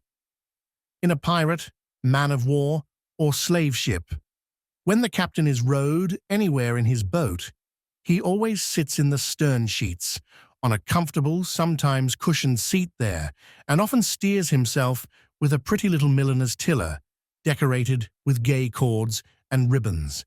But the whaleboat has no seat astern, no sofa of that sort whatever, and no tiller at all. High times indeed, if whaling captains were wheeled about the water on casters like gouty old aldermen in patent chairs. And as for a tiller, the whaleboat never admits of any such effeminacy, and therefore, as in gamming, a complete boat's crew must leave the ship, and hence as the boat's steerer or harpooneer is of the number, that subordinate is the steersman upon the occasion, and the captain, having no place to sit in, is pulled off to his visit, all standing like a pine tree. And often you will notice that being conscious of the eyes of the whole visible world resting on him from the sides of the two ships, this standing captain is all alive to the importance of sustaining his dignity by maintaining his legs. Nor is this any very easy matter, for in his rear is the immense projecting steering oar hitting him now and then in the small of his back, the after oar reciprocating by wrapping his knees in front. He is thus completely wedged before and behind, and can only expand himself sideways by settling down on his stretched legs. But a sudden, violent pitch of the boat will often go far to topple him, because length of foundation is nothing without corresponding breadth. Merely make a spread angle of 2 poles, and you cannot stand them up. Then again, it would never do in plain sight of the world's riveted eyes. It would never do, I say, for this straddling captain to be seen steadying himself the slightest particle by catching hold of anything with his hands. Indeed, as token of his entire buoyant self-command, he generally carries his hands in his trousers pockets, but perhaps being generally very large, heavy hands, he carries them there for ballast. Nevertheless, there have occurred instances, well-authenticated ones too, where the captain has been known, for an uncommonly critical moment or two, in a sudden squall, say, to seize hold of the nearest oarsman's hair and hold on there like grim death. Chapter 54. The Town Ho's Story. As told at the Golden Inn. The Cape of Good Hope, and all the watery region round about there, is much like some noted 4 corners of a great highway where you meet more travellers than in any other part. It was not very long after speaking the gonny that another homeward-bound whaleman, the Town Ho, was encountered. She was manned almost wholly by Polynesians. In the short gam that ensued, she gave us strong news of Moby Dick. To some, the general interest in the white whale was now wildly heightened by a circumstance of the Town Ho's story, which seemed obscurely to involve, with the whale, a certain wondrous, inverted visitation of one of those so-called judgments of God, which at times are said to overtake some men. This latter circumstance, with its own particular accompaniments, forming what may be called the secret part of the tragedy about to be narrated, never reached the ears of Captain Ahab or his mates, for that secret part of the story was unknown to the captain of the Town Ho himself. It was the private property of 3 Confederate white seamen of that ship, one of whom, it seems, communicated it to Tashtego with Romish injunctions of secrecy, but the following night Tashtego rambled in his sleep, and revealed so much of it in that way that when he was wakened he could not well withhold the rest. Nevertheless, so potent an influence did this thing have on those seamen in the Pequod who came to the full knowledge of it, and by such a strange delicacy, to call it so, were they governed in this matter, that they kept the secret among themselves, so that it never transpired abaft the Pequod's main mast, interweaving in its proper place this darker thread, with the story as publicly narrated on the ship. The whole of this strange affair I now proceed to put on lasting record. The ancient whale cry, upon first sighting a whale from the masthead, still used by whalemen in hunting the famous Galapagos terrapin. For my humour's sake, I shall preserve the style in which I once narrated it at Lima to a lounging circle of my Spanish friends, one Saint's Eve, smoking upon the thick gilt tiled piazza of the Golden Inn. Of those fine cavaliers, the young Dons, Pedro and Sebastian, were on the closer terms with me, and hence the interluding questions they occasionally put, and which are duly answered at the time. Some 2 years prior to my first learning the events which I am about rehearsing to you, gentlemen, the Town Ho sperm whaler of Nantucket was cruising in your Pacific here, not very many days' sail eastward from the eaves of this good Golden Inn. She was somewhere to the northward of the line. One morning, upon handling the pumps, according to daily usage, it was observed that she made more water in her hold than common. They supposed a swordfish had stabbed her, gentlemen. But the captain, having some unusual reason for believing that rare good luck awaited him in those latitudes, and therefore being very averse to quit them, and the leak not being then considered at all dangerous, though, indeed, they could not find it after searching the hold, as low down as was possible in rather heavy weather. The ship still continued her cruisings, the mariners working at the pumps at wide and easy intervals, but no good luck came. More days went by, and not only was the leak yet undiscovered, but it sensibly increased.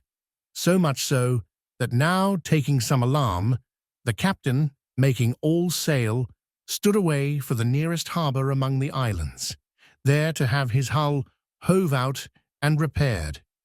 Though no small passage was before her, yet, if the commonest chance favoured, he did not at all fear that his ship would founder, by the way, because his pumps were of the best, and being periodically relieved at them, those 36 men of his could easily keep the ship free.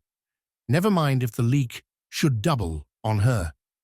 In truth, well nigh the whole of this passage being attended by very prosperous breezes, the town-ho had all but certainly arrived in perfect safety at her port, without the occurrence of the least fatality, had it not been for the brutal overbearing of Radney, the mate, of Vineyarder, and the bitterly provoked vengeance of Steel Kilt, a lakeman and desperado from Buffalo. "Lakeman, Buffalo! Pray, what is a lakeman, and where is Buffalo?" said Don Sebastian, rising in his swinging mat of grass. "On the eastern shore of our Lake Erie, Don. But I crave your courtesy. Maybe you shall soon hear further of all that. Now, gentlemen, in square-sail brigs and three-masted ships, well nigh as large and stout as any that ever sailed out of your old Callao to far Manila. This lakeman, in the land-locked heart of our America, had yet been nurtured by all those agrarian freebooting impressions popularly connected with the open ocean. For in their interflowing aggregate, those grand freshwater seas of ours, Erie and Ontario and Huron and Superior and Michigan, possess an ocean-like expansiveness, with many of the ocean's noblest traits, with many of its rimmed varieties of races and of climes. They contain round archipelagos of romantic isles, even as the Polynesian waters do. In large part, are shored by two great contrasting nations, as the Atlantic is. They furnish long maritime approaches to our numerous territorial colonies from the east, dotted all round their banks. Here and there are frowned upon by batteries and by the goat-like, craggy guns of lofty Mackinaw. They have heard the fleet thunderings of naval victories. At intervals, they yield their beaches to wild barbarians whose red-painted faces flash from out their peltry wigwams. For leagues and leagues are flanked by ancient and unentered forests, where the gaunt pines stand like serried lines of kings in Gothic genealogies, those same woods harboring wild Afric beasts of prey and silken creatures whose exported furs give robes to Tartar emperors. They mirror the paved capitals of Buffalo and Cleveland, as well as Winnebago villages. They float alike, the full-rigged merchant ship, the armed cruiser of the state, the steamer, and the beach canoe. They are swept by borean and dismasting blasts as direful as any that lash the salted wave. They know what shipwrecks are, for out of sight of land, however inland, they have drowned full many a midnight ship with all its shrieking crew. Thus, gentlemen, though an inlander, Steelkilt was wild ocean born, and wild ocean nurtured, as much of an audacious mariner as any. And for Radney, though in his infancy he may have laid him down on the lone Nantucket beach to nurse at his maternal sea, though in after life he had long followed our austere Atlantic and your contemplative Pacific, yet was he quite as vengeful and full of social quarrel as the backwoods seaman, fresh from the latitudes of Buckhorn, handled bowie knives. Yet was this Nantucketer a man with some good-hearted traits, and this Lakeman a mariner who, though a sort of devil indeed, might yet by inflexible firmness, only tempered by that common decency of human recognition which is the meanest slave's right. Thus treated, this steel kilt had long been retained harmless and docile. At all events, he had proved so thus far, but Radney was doomed and made mad, and steel kilt, but gentlemen, you shall hear. It was not more than a day or two at the furthest after pointing her prow for her island haven that the town-ho's leak seemed again increasing, but only so as to require an hour or more at the pumps every day.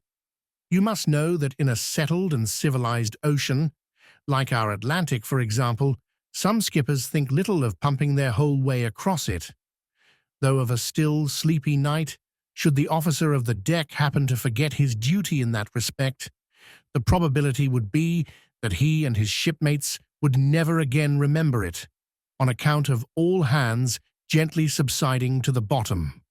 Nor in the solitary and savage seas, far from you to the westward, gentlemen, is it altogether unusual for ships to keep clanging at their pump handles in full chorus, even for a voyage of considerable length. That is, if it lie along a tolerably accessible coast, or if any other reasonable retreat is afforded them. It is only when a leaky vessel is in some very out-of-the-way part of those waters, some really landless latitude, that her captain begins to feel a little anxious. Much this way had it been with the town-ho, so when her leak was found gaining once more, there was in truth some small concern, manifested by several of her company, especially by Radney the mate. He commanded the upper sails to be well hoisted, sheeted home anew, and every way expanded to the breeze. Now this Radney, I suppose, was as little of a coward, and as little inclined to any sort of nervous apprehensiveness touching his own person as any fearless, unthinking creature on land or on sea that you can conveniently imagine, gentlemen. Therefore, when he betrayed this solicitude about the safety of the ship, some of the seamen declared that it was only on account of his being a part owner in her.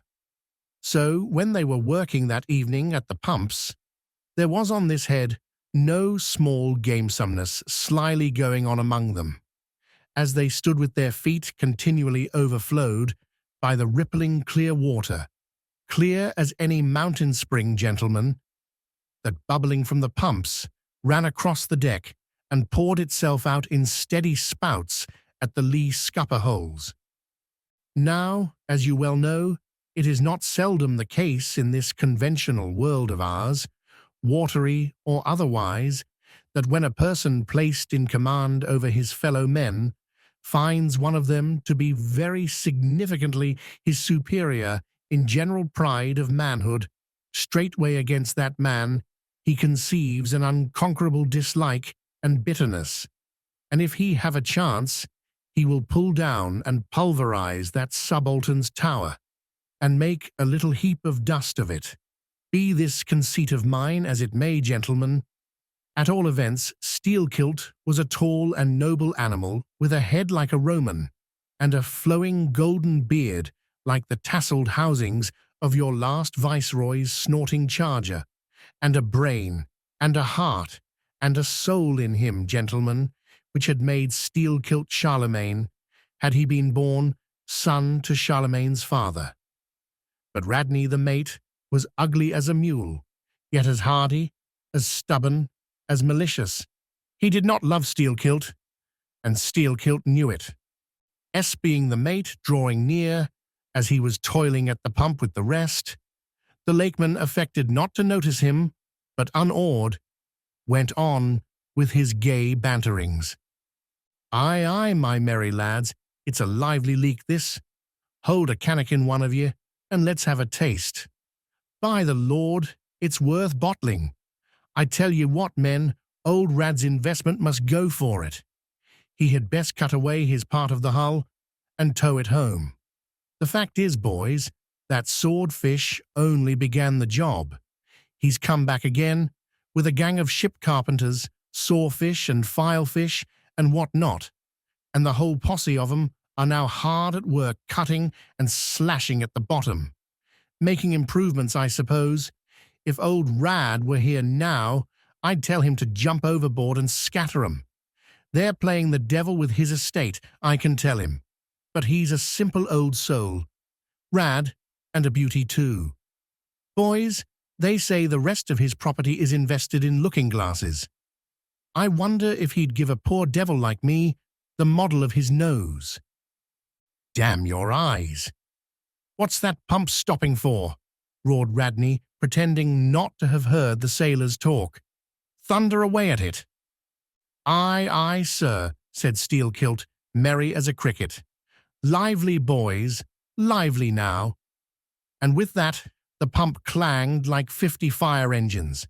The men tossed their hats off to it, and ere long, that peculiar gasping of the lungs was heard, which denotes the fullest tension of life's utmost energies. Quitting the pump at last, with the rest of his band, the lakeman went forward, all panting, and sat himself down on the windlass, his face fiery red, his eyes bloodshot, and wiping the profuse sweat from his brow. Now what cozening fiend it was, gentlemen, that possessed Radney to meddle with such a man, in that corporeally exasperated state, I know not, but so it happened.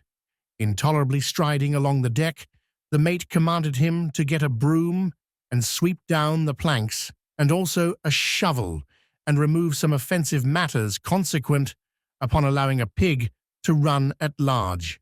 Now, gentlemen, sweeping a ship's deck at sea is a piece of household work which in all times but raging gales is regularly attended to every evening. It has been known to be done in the case of ships actually foundering at the time. Such, gentlemen, is the inflexibility of sea usages and the instinctive love of neatness in seamen, some of whom would not willingly drown without first washing their faces. But in all vessels, this broom business is the prescriptive province of the boys, if boys there be aboard. Besides, it was the stronger men in the town-ho that had been divided into gangs, taking turns at the pumps. And being the most athletic seaman of them all, Steelkilt had been regularly assigned captain of one of the gangs. Consequently, he should have been freed from any trivial business not connected with truly nautical duties, such being the case with his comrades. I mention all these particulars so that you may understand exactly how this affair stood between the two men. But there was more than this. The order about the shovel was almost as plainly meant to sting and insult Steelkilt as though Radney had spat in his face. Any man who has gone sailor in a whale ship will understand this. And all this, and doubtless much more, the lakeman fully comprehended when the mate uttered his command. But as he sat still for a moment, and as he steadfastly looked into the mate's malignant eye, and perceived the stacks of powder casks heaped up in him, and the slow match silently burning along towards them. As he instinctively saw all this, that strange forbearance and unwillingness to stir up the deeper passionateness in any already ireful being, a repugnance most felt, when felt at all, by really valiant men, even when aggrieved. This nameless phantom feeling, gentlemen, stole over Steelkilt. Therefore, in his ordinary tone, only a little broken by the bodily exhaustion he was temporarily in, he answered him saying that sweeping the deck was not his business, and he would not do it. And then, without at all alluding to the shovel, he pointed to 3 lads as the customary sweepers, who, not being billeted at the pumps, had done little or nothing all day. To this Radney replied with an oath in a most domineering and outrageous manner, unconditionally reiterating his command, meanwhile advancing upon the still-seated lakeman, with an uplifted Cooper's Club hammer which he had snatched from a cask near by. Heated and irritated as he was by his spasmodic toil at the pumps, for all his first nameless feeling of forbearance, the sweating Steelkilt could but ill brook this bearing in the mate, but somehow still smothering the conflagration within him. Without speaking, he remained doggedly rooted to his seat, till at last the incensed Radney shook the hammer within a few inches of his face, furiously commanding him to do his bidding. Steelkilt rose, and slowly retreating round the windlass, steadily followed by the mate with his menacing hammer, deliberately repeated his intention not to obey. Seeing, however, that his forbearance had not the slightest effect, by an awful and unspeakable intimation with his twisted hand, he warned off the foolish and infatuated man.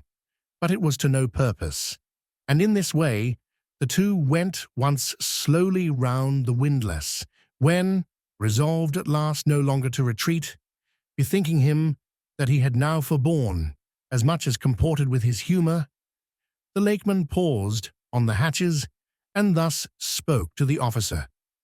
"Mr. Radney, I will not obey you. Take that hammer away, or look to yourself."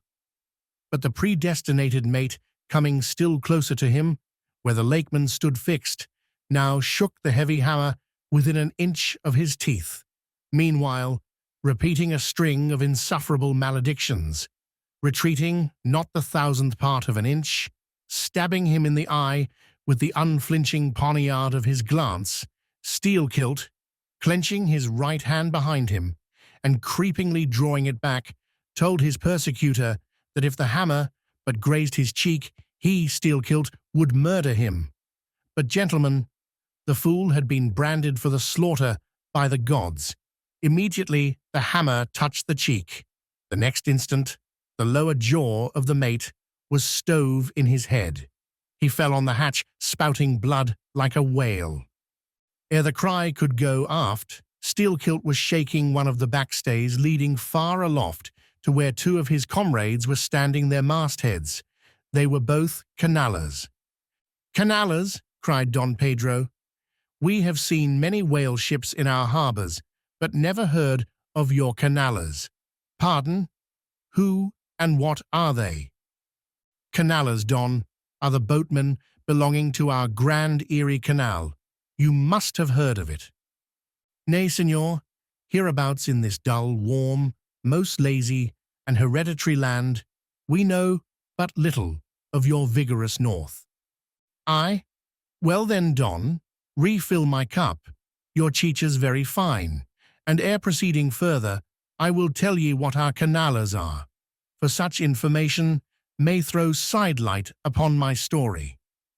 For 360 miles, gentlemen, through the entire breadth of the state of New York, through numerous populous cities and most thriving villages, through long, dismal, uninhabited swamps, and affluent, cultivated fields, unrivaled for fertility, by billiard room and bar room, through the holy of holies of great forests, on Roman arches, over Indian rivers, through sun and shade, by happy hearts or broken, through all the wide contrasting scenery of those noble Mohawk counties, and especially by rows of snow-white chapels whose spires stand almost like milestones, flows one continual stream of Venetianly corrupt and often lawless life.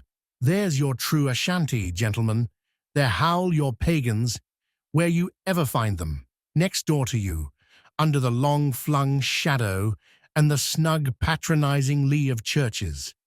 For by some curious fatality, as it is often noted of your metropolitan freebooters that they ever encamp around the halls of justice, so sinners, gentlemen, most abound in holiest vicinities." "Is that a friar passing?" said Don Pedro, looking downwards into the crowded plaza with humorous concern.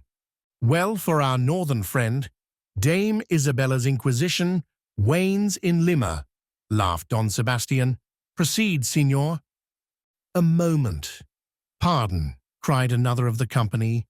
"In the name of all us Limeese, I but desire to express to you, Sir Sailor, that we have by no means overlooked your delicacy in not substituting present Lima for distant Venice in your corrupt comparison. Oh, do not bow and look surprised. You know the proverb all along this coast, corrupt as Lima. It but bears out your saying too.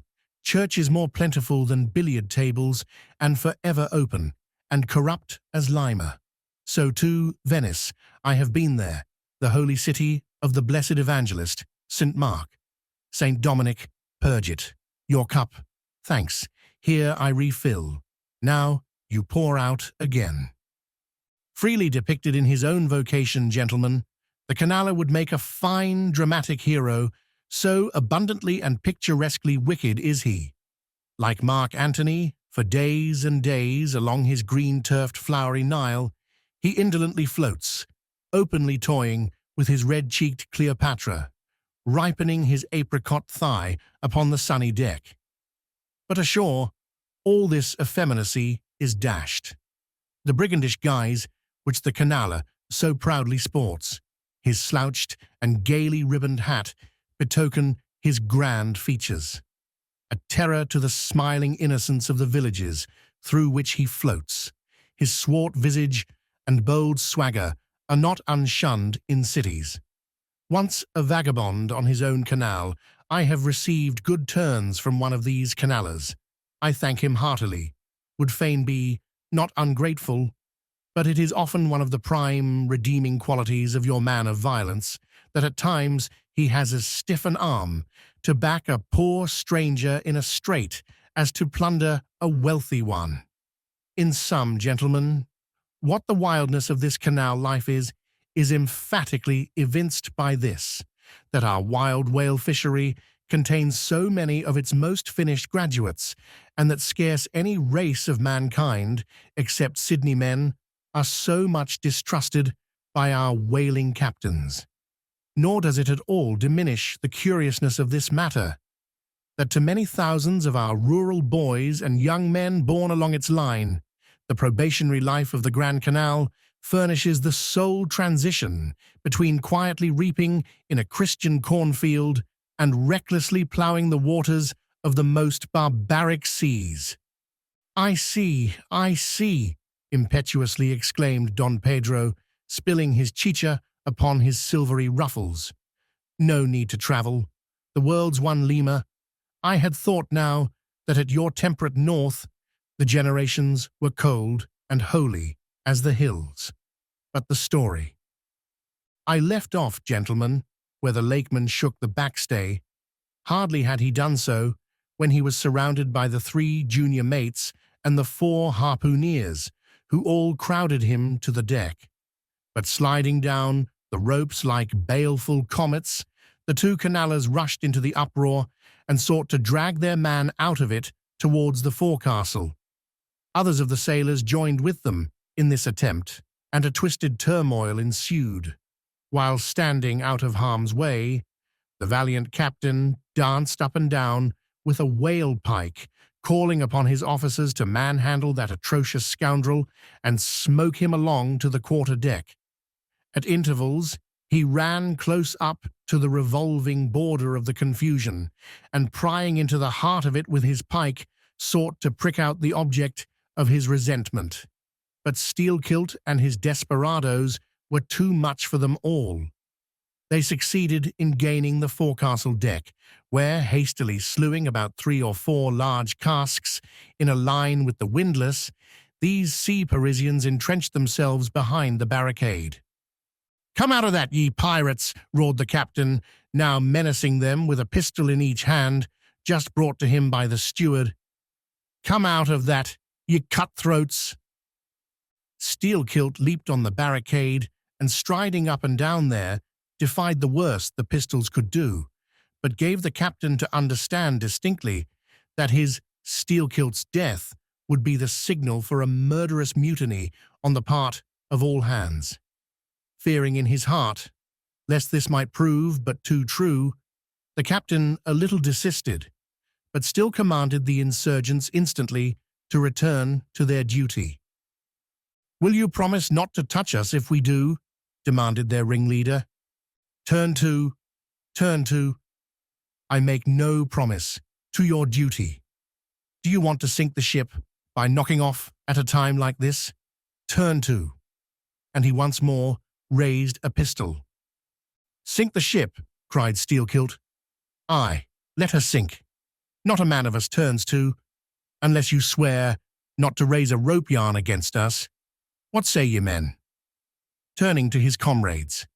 A fierce cheer was their response. The lakeman now patrolled the barricade, all the while keeping his eye on the captain and jerking out such sentences as these. It's not our fault. We didn't want it. I told him to take his hammer away. It was boy's business. He might have known me before this. I told him not to prick the buffalo. I believe I have broken a finger here against his cursed jaw. Ain't those mincing knives down in the forecastle there, men? Look to those handspikes, my hearties. Captain, by God, look to yourself. Say the word. Don't be a fool. Forget it all. We are ready to turn to. Treat us decently, and we're your men. But we won't be flogged. Turn to, I make no promises. Turn to, I say. Look ye now, cried the lakeman, flinging out his arm towards him. There are a few of us here, and I am one of them, who have shipped for the cruise, d'ye see. Now, as you well know, sir, we can claim our discharge as soon as the anchor is down. So we don't want a row. It's not our interest. We want to be peaceable. We are ready to work, but we won't be flogged. Turn to, roared the captain. Steelkilt glanced round him a moment, and then said, I tell you what it is now, captain, rather than kill ye and be hung for such a shabby rascal, we won't lift a hand against ye unless ye attack us. But till you say the word about not flogging us, we don't do a hand's turn. Down into the forecastle, then. Down with ye. I'll keep ye there till you're sick of it. Down ye go. Shall we? Cried the ringleader to his men. Most of them were against it, but at length, in obedience to Steelkilt, they preceded him down into their dark den, growlingly disappearing like bears into a cave. As the lakeman's bare head was just level with the planks, the captain and his posse leaped the barricade, and rapidly drawing over the slide of the scuttle, planted their group of hands upon it, and loudly called for the steward to bring the heavy brass padlock belonging to the companionway. Then, opening the slide a little, the captain whispered something down the crack, closed it, and turned the key upon them, 10 in number, leaving on deck some 20 or more, who thus far had remained neutral. All night, a wide-awake watch was kept by all the officers, forward and aft, especially about the forecastle scuttle and fore hatchway, at which last place it was feared the insurgents might emerge after breaking through the bulkhead below. But the hours of darkness passed in peace.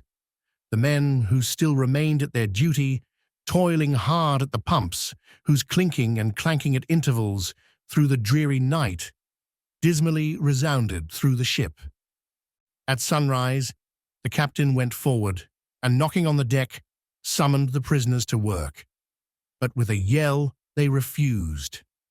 Water was then lowered down to them, and a couple of handfuls of biscuit were tossed after it, when again turning the key upon them and pocketing it, the captain returned to the quarter-deck. Twice every day for 3 days this was repeated, but on the fourth morning a confused wrangling and then a scuffling was heard as the customary summons was delivered, and suddenly 4 men burst up from the forecastle, saying they were ready to turn to. The fetid closeness of the air and a famishing diet, united perhaps to some fears of ultimate retribution, had constrained them to surrender at discretion. Emboldened by this, the captain reiterated his demand to the rest, but Steelkilt shouted up to him a terrific hint to stop his babbling and betake himself where he belonged. On the 5th morning, 3 others of the mutineers bolted up into the air from the desperate arms below, that sought to restrain them. Only 3 were left. "Better turn to now," said the captain with a heartless jeer. "Shut us up again, will ye?" cried Steelkilt. "Oh, certainly," said the captain, and the key clicked. It was at this point, gentlemen, that enraged by the defection of 7 of his former associates, and stung by the mocking voice that had last hailed him, and maddened by his long entombment in a place as black as the bowels of despair. It was then that Steelkilt proposed to the 2 canallers, thus far apparently of one mind with him, to burst out of their hole at the next summoning of the garrison, and armed with their keen mincing knives, long, crescentic, heavy implements with a handle at each end, run amok from the bowsprit to the taffrail, and if by any devilishness of desperation possible, seize the ship. For himself, he would do this, he said, whether they joined him or not. That was the last night he should spend in that den. But the scheme met with no opposition on the part of the other 2. They swore they were ready for that, or for any other mad thing. For anything, in short, but a surrender. And what was more, they each insisted upon being the first man on deck when the time to make the rush should come. But to this their leader as fiercely objected, reserving that priority for himself, particularly as his 2 comrades would not yield, the one to the other, in the matter, and both of them could not be first, for the latter would but admit 1 man at a time. And here, gentlemen, the foul play of these miscreants must come out. Upon hearing the frantic project of their leader, each in his own separate soul had suddenly lighted, it would seem, upon the same piece of treachery, namely, to be foremost in breaking out, in order to be the first of the 3, though the last of the 10, to surrender, and thereby secure whatever small chance of pardon such conduct might merit. But when Steelkilt made known his determination still to lead them to the last, they in some way, by some subtle chemistry of villainy, mixed their before secret treacheries together, and when their leader fell into a doze, verbally opened their souls to each other in 3 sentences, and bound the sleeper with cords, and gagged him with cords, and shrieked out for the captain at midnight, thinking murder at hand, and smelling in the dark for the blood. He and all his armed mates and harpooneers rushed for the forecastle. In a few minutes the scuttle was opened, and bound hand and foot, the still struggling ringleader was shoved up into the air by his perfidious allies, who at once claimed the honor of securing a man who had been fully ripe for murder. But all these were collared and dragged along the deck like dead cattle, and side by side were seized up into the mizzen rigging, like 3/4 of meat. And there they hung till morning. "Damn ye!" cried the captain, pacing to and fro before them. "The vultures would not touch ye, ye villains." At sunrise he summoned all hands, and separating those who had rebelled from those who had taken no part in the mutiny, he told the former that he had a good mind to flog them all round. Thought upon the whole he would do so. He ought to, justice demanded it, but for the present, considering their timely surrender, he would let them go with a reprimand, which he accordingly administered in the vernacular. "But as for you, ye carrion rogues," turning to the 3 men in the rigging, "for you I mean to mince ye up for the trypots," and seizing a rope, he applied it with all his might to the backs of the 2 traitors, till they yelled no more, but lifelessly hung their heads sideways as the 2 crucified thieves are drawn. "My wrist is sprained with ye," he cried at last, "but there is still rope enough left for you, my fine bantam, that wouldn't give up. Take that gag from his mouth, and let us hear what he can say for himself." For a moment The exhausted mutineer made a tremulous motion of his cramped jaws, and then painfully twisting round his head, said in a sort of hiss, "What I say is this, and mind it well, if you flog me, I murder you. Say ye so, then see how ye frighten me." And the captain drew off with the rope to strike. "Best not," hissed the lakeman, "but I must," and the rope was once more drawn back for the stroke. Steel-Kilt here hissed out something, inaudible to all but the captain, who, to the amazement of all hands, started back, paced the deck rapidly 2 or 3 times, and then suddenly throwing down his rope, said, "I won't do it. Let him go. Cut him down, d'ye hear?" But as the junior mates were hurrying to execute the order, a pale man with a bandaged head arrested them, Radney, the chief mate. Ever since the blow, he had lain in his berth. But that morning, hearing the tumult on the deck, he had crept out, and thus far had watched the whole scene. Such was the state of his mouth that he could hardly speak, but mumbling something about his being willing and able to do what the captain dared not attempt, he snatched the rope and advanced to his pinioned foe. "You are a coward," hissed the lakeman. "So I am, but take that." The mate was in the very act of striking when another hiss stayed his uplifted arm. He paused, and then pausing no more, made good his word, spite of Steel-Kilt's threat, whatever that might have been. The 3 men were then cut down, all hands were turned to, and sullenly worked by the moody seamen. The iron pumps clanged as before.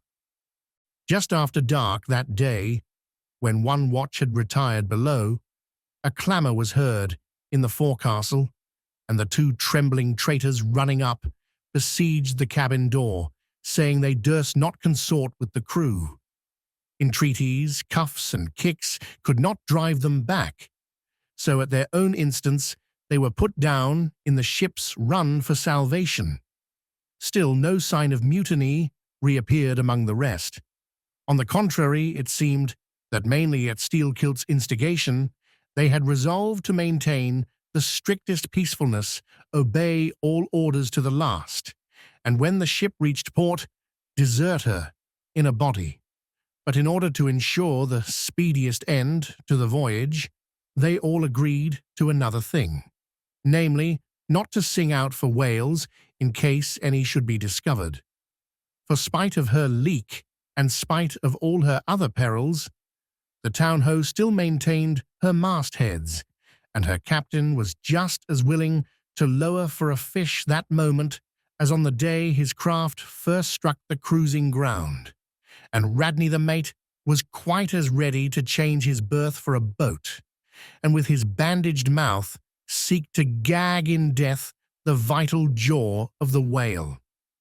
But though the lakeman had induced the seamen to adopt this sort of passiveness in their conduct, he kept his own counsel, at least till all was over, concerning his own proper and private revenge upon the man who had stung him in the ventricles of his heart. He was in Radney, the chief mate's watch, and as if the infatuated man sought to run more than halfway to meet his doom, after the scene at the rigging, he insisted, against the express counsel of the captain, upon resuming the head of his watch at night. Upon this, and 1 or 2 other circumstances, Steel-Kilt systematically built the plan of his revenge. During the night, Radney had an unseamanlike way of sitting on the bulwarks of the quarter-deck and leaning his arm upon the gunwale of the boat which was hoisted up there, a little above the ship's side. In this attitude, it was well known, he sometimes dozed. There was a considerable vacancy between the boat and the ship, and down between this was the sea. Steel-Kilt calculated his time, and found that his next trick at the helm would come round at 2 o'clock in the morning of the 3rd day from that in which he had been betrayed. At his leisure, he employed the interval in braiding something very carefully in his watches below. "What are you making there?" said a shipmate. "What do you think? What does it look like?" "Like a lanyard for your bag, but it's an odd one, seems to me." "Yes, rather oddish," said the lakeman, holding it at arm's length before him. "But I think it will answer. Shipmate, I haven't enough twine. Have you any?" But there was none in the forecastle.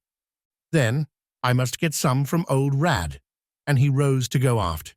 "You don't mean to go a-begging to him," said a sailor. "Why not? Do you think he won't do me a turn when it's to help himself in the end, shipmate?" And going to the mate, he looked at him quietly and asked him for some twine to mend his hammock. It was given him. Neither twine nor lanyard were seen again. But the next night, an iron ball, closely netted, partly rolled from the pocket of the lakeman's monkey jacket, as he was tucking the coat into his hammock for a pillow. 24 hours after, his trick at the silent helm, nigh to the man who was apt to doze over the grave always ready dug to the seaman's hand, that fatal hour was then to come, and in the foreordaining soul of steel kilt, the mate was already stark and stretched as a corpse with his forehead crushed in. But, gentlemen, a fool saved the would-be murderer from the bloody deed he had planned. Yet complete revenge he had, and without being the avenger. For by a mysterious fatality, heaven itself seemed to step in to take out of his hands into its own the damning thing he would have done. It was just between daybreak and sunrise of the morning of the second day, when they were washing down the decks, that a stupid Tenerife man, drawing water in the main chains, all at once shouted out, "There she rolls! There she rolls!" Jesu, what a whale! It was Moby Dick. "Moby Dick," cried Don Sebastian. "St. Dominic, Sir Sailor, but do whales have christenings? Whom call you Moby Dick?" "A very white and famous and most deadly immortal monster, Don. But that would be too long a story." "How? How?" cried all the young Spaniards crowding. "Nay, dons, nay, nay, I cannot rehearse that now. Let me get more into the air, sirs." The chicha, cried Don Pedro. "Our vigorous friend looks faint. Fill up his empty glass." "No need, gentlemen. One moment, and I proceed. Now, gentlemen, so suddenly perceiving the snowy whale within 50 yards of the ship, forgetful of the compact among the crew, in the excitement of the moment, the Tenerife man had instinctively and involuntarily lifted his voice for the monster, though for some little time past it had been plainly beheld from the 3 sullen mastheads. All was now a frenzy. "The white whale! The white whale!" was the cry from captain, mates, and harpooneers, who, undeterred by fearful rumours, were all anxious to capture so famous and precious a fish, while the dogged crew eyed askance, and with curses, the appalling beauty of the vast milky mass that, lit up by a horizontal spangling sun, shifted and glistened like a living opal in the blue morning sea. Gentlemen, a strange fatality pervades the whole career of these events, as if verily mapped out before the world itself was charted. The mutineer was the bowsman of the mate, and when fast to a fish, it was his duty to sit next him, while Radney stood up with his lance in the prow, and haul in or slacken the line at the word of command. Moreover, when the 4 boats were lowered, the mates got the start, and none howled more fiercely with delight than did Steelkilt as he strained at his oar. After a stiff pull, their harpooneer got fast, and spear in hand, Radney sprang to the bow. He was always a furious man, it seems, in a boat, and now his bandaged cry was to beach him on the whale's topmost back.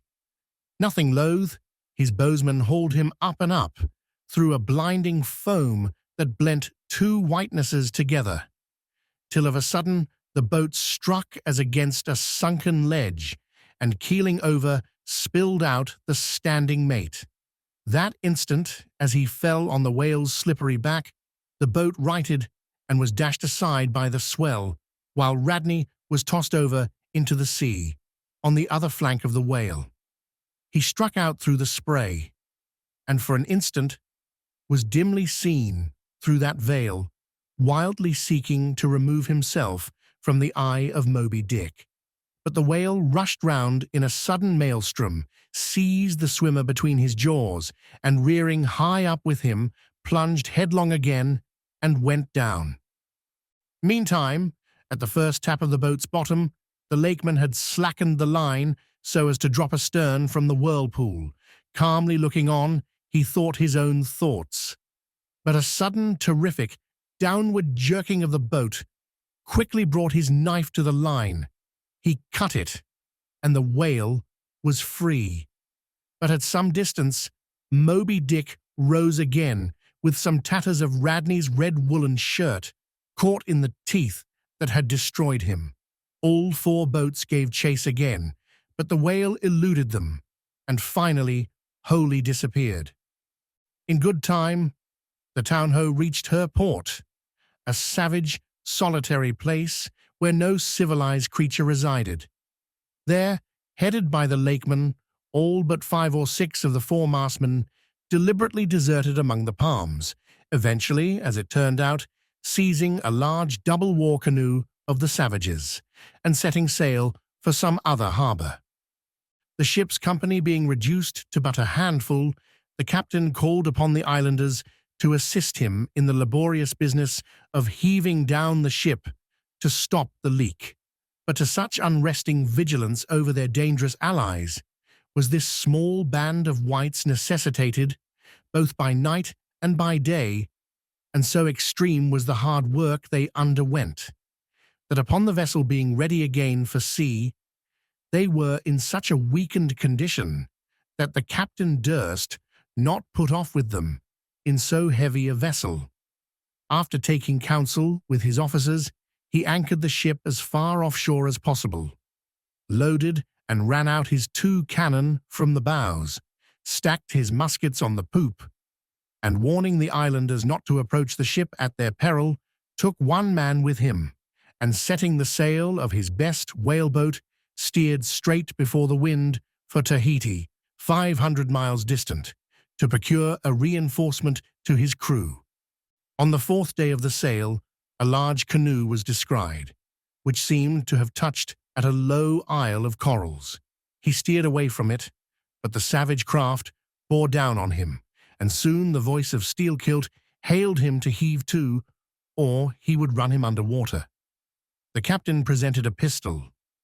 With 1 foot on each prow of the yoked war canoes, the lakeman laughed him to scorn, assuring him that if the pistol so much as clicked in the lock, he would bury him in bubbles and foam. "What do you want of me?" cried the captain. "Where are you bound, and for what are you bound?" demanded Steelkilt. "No lies. I am bound to Tahiti for more men." "Very good. Let me board you a moment. I come in peace." With that, he leaped from the canoe, swam to the boat, and climbing the gunwale, stood face to face with the captain.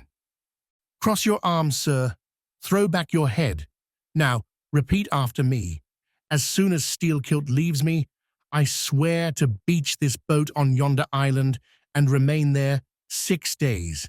If I do not, may lightning strike me." "A pretty scholar," laughed the lakeman. "Adios, senor," and leaping into the sea, he swam back to his comrades.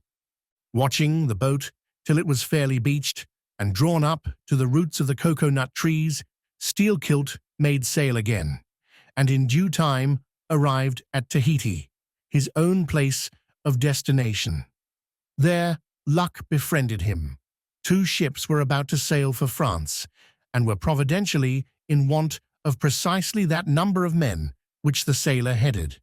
They embarked, and so forever got the start of their former captain, had he been at all minded to work them legal retribution.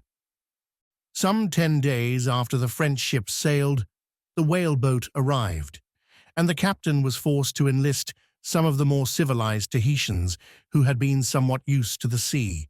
Chartering a small native schooner, he returned with them to his vessel, and finding all right there, again resumed his cruisings. Where Steelkilt now is, gentlemen, none know, but upon the island of Nantucket, the widow of Radney still turns to the sea, which refuses to give up its dead, still in dreams sees the awful white whale that destroyed him. "Are you through?" said Don Sebastian quietly. "I am, Don." "Then I entreat you, tell me if to the best of your own convictions, this your story is in substance really true. It is so passing wonderful. Did you get it from an unquestionable source? Bear with me if I seem to press. Also, bear with all of us, Sir Sailor, for we all join in Don Sebastian's suit," cried the company with exceeding interest. "Is there a copy of the Holy Evangelists in the Golden Inn, gentlemen?" "Nay," said Don Sebastian, "but I know a worthy priest nearby who will quickly procure one for me. I go for it. But are you well advised? This may grow too serious. Will you be so good as to bring the priest also, Don?" "Though there are no auto-da-fés in Lima now," said one of the company to another, "I fear our sailor friend runs risk of the archiepiscopacy. Let us withdraw more out of the moonlight. I see no need of this. Excuse me for running after you, Don Sebastian, but may I also beg that you will be particular in procuring the largest-sized evangelists you can." "This is the priest. He brings you the evangelists," said Don Sebastian gravely, returning with a tall and solemn figure. "Let me remove my hat. Now, venerable priest, further into the light, and hold the holy book before me that I may touch it. So help me heaven. And on my honor the story I have told ye, gentlemen, is in substance, and its great items true. I know it to be true. It happened on this ball. I trod the ship. I knew the crew. I have seen and talked with Steelkilt since the death of Radney.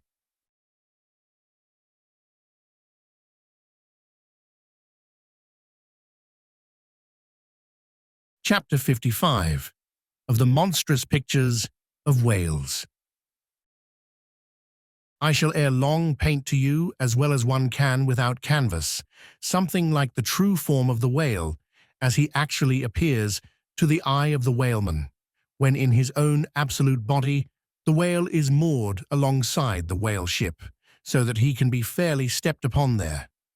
It may be worthwhile, therefore, previously to advert to those curious imaginary portraits of him, which even down to the present day confidently challenge the faith of the landsman. It is time to set the world right in this matter, by proving such pictures of the whale all wrong. It may be that the primal source of all those pictorial delusions will be found among the oldest Hindu, Egyptian, and Grecian sculptures. For ever since those inventive but unscrupulous times when on the marble panellings of temples, the pedestals of statues, and on shields, medallions, cups, and coins, the dolphin was drawn in scales of chain armor like Saladin's, and a helmeted head like St. George's. Ever since then has something of the same sort of license prevailed, not only in most popular pictures of the whale, but in many scientific presentations of him. Now, by all odds, the most ancient extant portrait, anyways purporting to be the whale's, is to be found in the famous cavern pagoda of Elephanta in India. The Brahmins maintain that in the almost endless sculptures of that immemorial pagoda, all the trades and pursuits, every conceivable avocation of man, were prefigured ages before any of them actually came into being. No wonder, then, that in some sort our noble profession of whaling should have been there shadowed forth. The Hindu whale referred to occurs in a separate department of the wall, depicting the incarnation of Vishnu in the form of Leviathan, learnedly known as the Matsya avatar. But though this sculpture is half man and half whale, so as only to give the tail of the latter, yet that small section of him is all wrong. It looks more like the tapering tail of an anaconda than the broad palms of the true whale's majestic flukes. But go to the old galleries, and look now at a great Christian painter's portrait of this fish, for he succeeds no better than the antediluvian Hindu.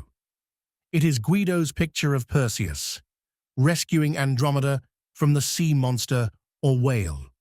Where did Guido get the model of such a strange creature as that?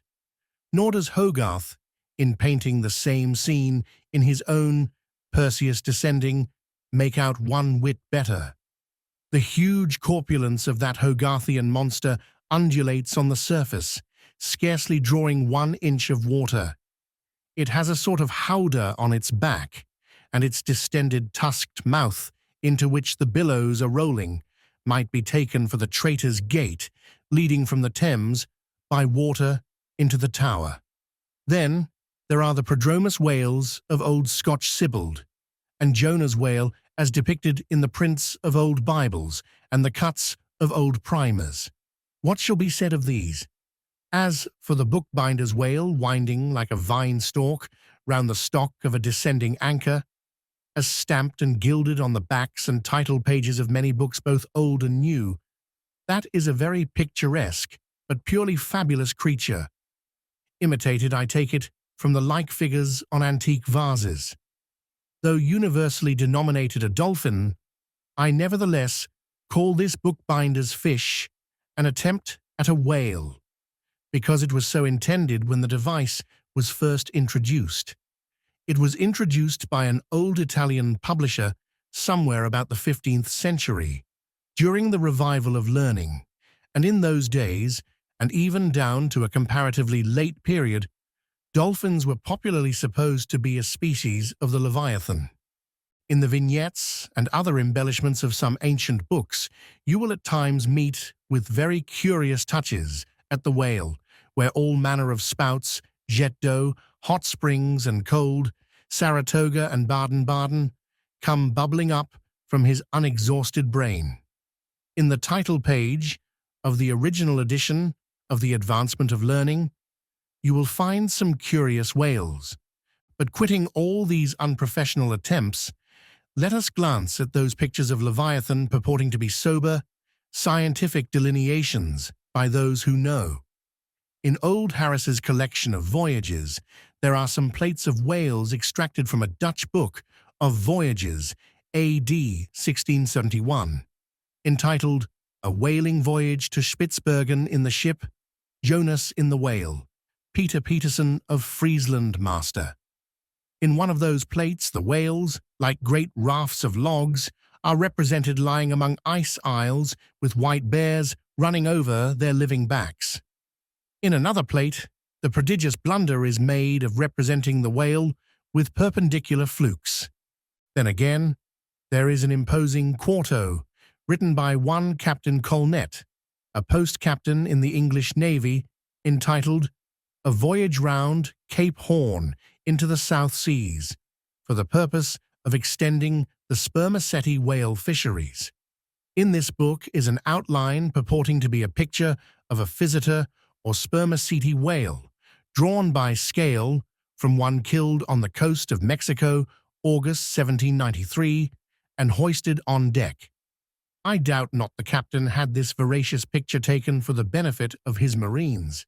To mention but one thing about it, let me say that it has an eye which, applied, according to the accompanying scale, to a full-grown sperm whale, would make the eye of that whale a bow window, some 5 feet long. Ah, my gallant captain, why did ye not give us Jonah looking out of that eye?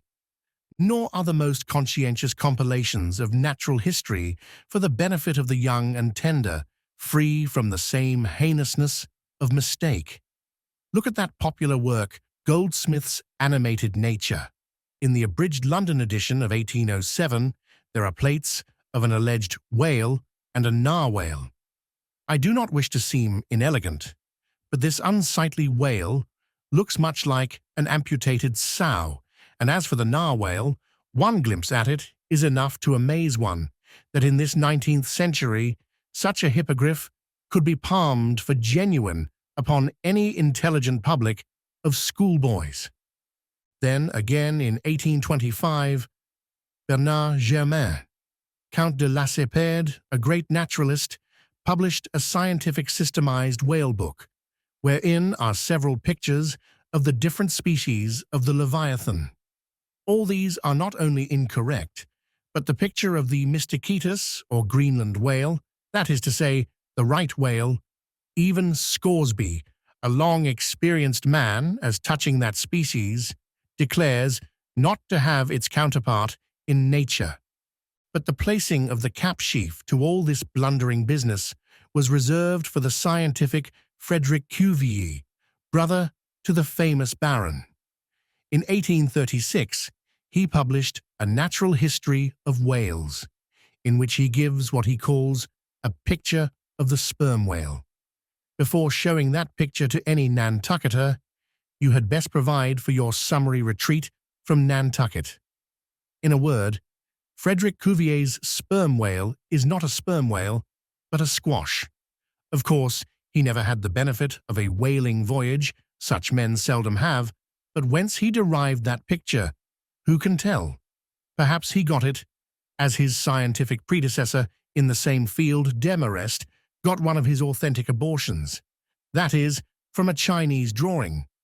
And what sort of lively lads with the pencil those Chinese are, many queer cups and saucers inform us. As for the sign painters' whales seen in the streets hanging over the shops of oil dealers, what shall be said of them? They are generally Richard III, whales with dromedary humps and very savage, breakfasting on 3 or 4 sailor tarts, that is whaleboats full of mariners, their deformities floundering in seas of blood and blue paint. But these manifold mistakes in depicting the whale are not so very surprising after all. Consider, most of the scientific drawings have been taken from the stranded fish, and these are about as correct as a drawing of a wrecked ship, with broken back, would correctly represent the noble animal itself in all its undashed pride of hull and spars. Though elephants have stood for their full lengths, the living Leviathan has never yet fairly floated himself for his portrait.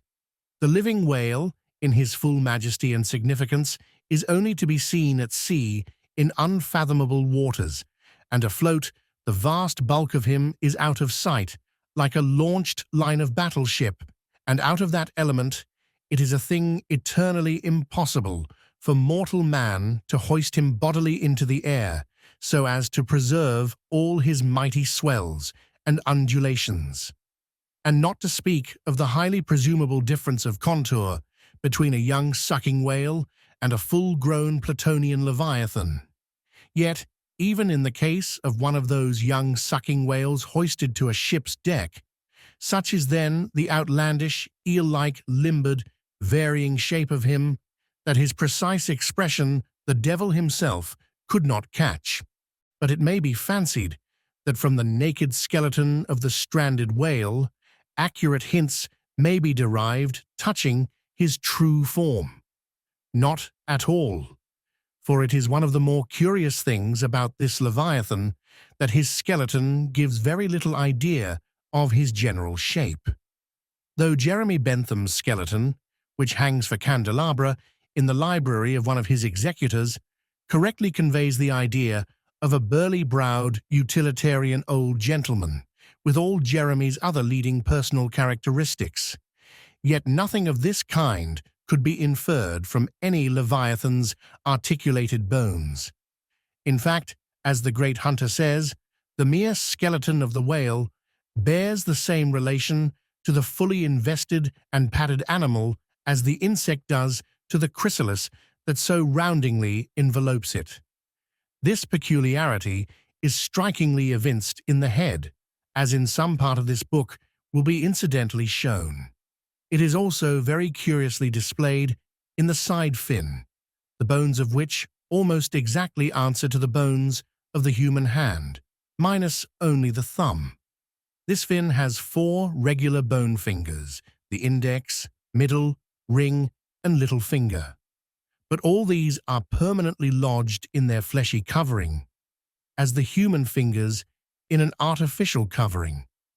However recklessly the whale may sometimes serve us, said humorous Stubb one day, he can never be truly said to handle us without mittens.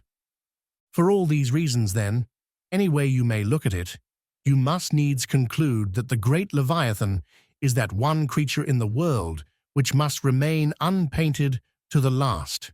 True, one portrait may hit the mark much nearer than another, but none can hit it with any very considerable degree of exactness, so there is no earthly way of finding out precisely what the whale really looks like, and the only mode in which you can derive even a tolerable idea of his living contour is by going a-whaling yourself.